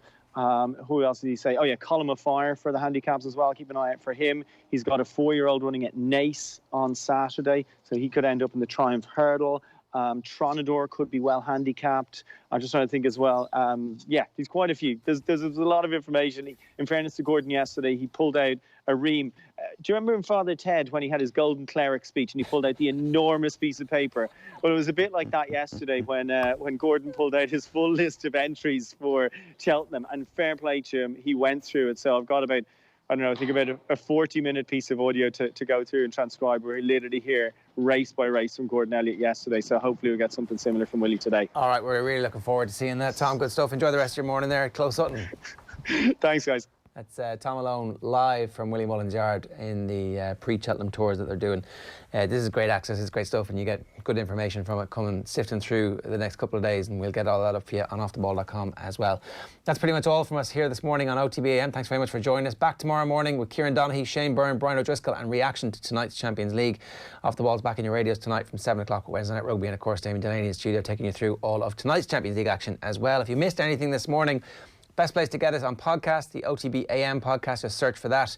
It's fully timestamped, which means you can flick through to whichever bits you want, whatever you want, or whatever you're missing. And we're also on YouTube, where you can cast the show to your smart TV, breakfast TV, if you wanted of a morning. Uli Hesse on Dortmund and Leipzig, Jeremy Guscott on England against Ireland, the top 5 stories this morning as well. Plenty covered, including Liverpool being bad losers, according to Eoin. OTBAM, Ireland's first and only sports breakfast show, and we're here every weekday morning from 7:30. We'll see you tomorrow. Good luck. OTB AM. This is OTB Sports Radio.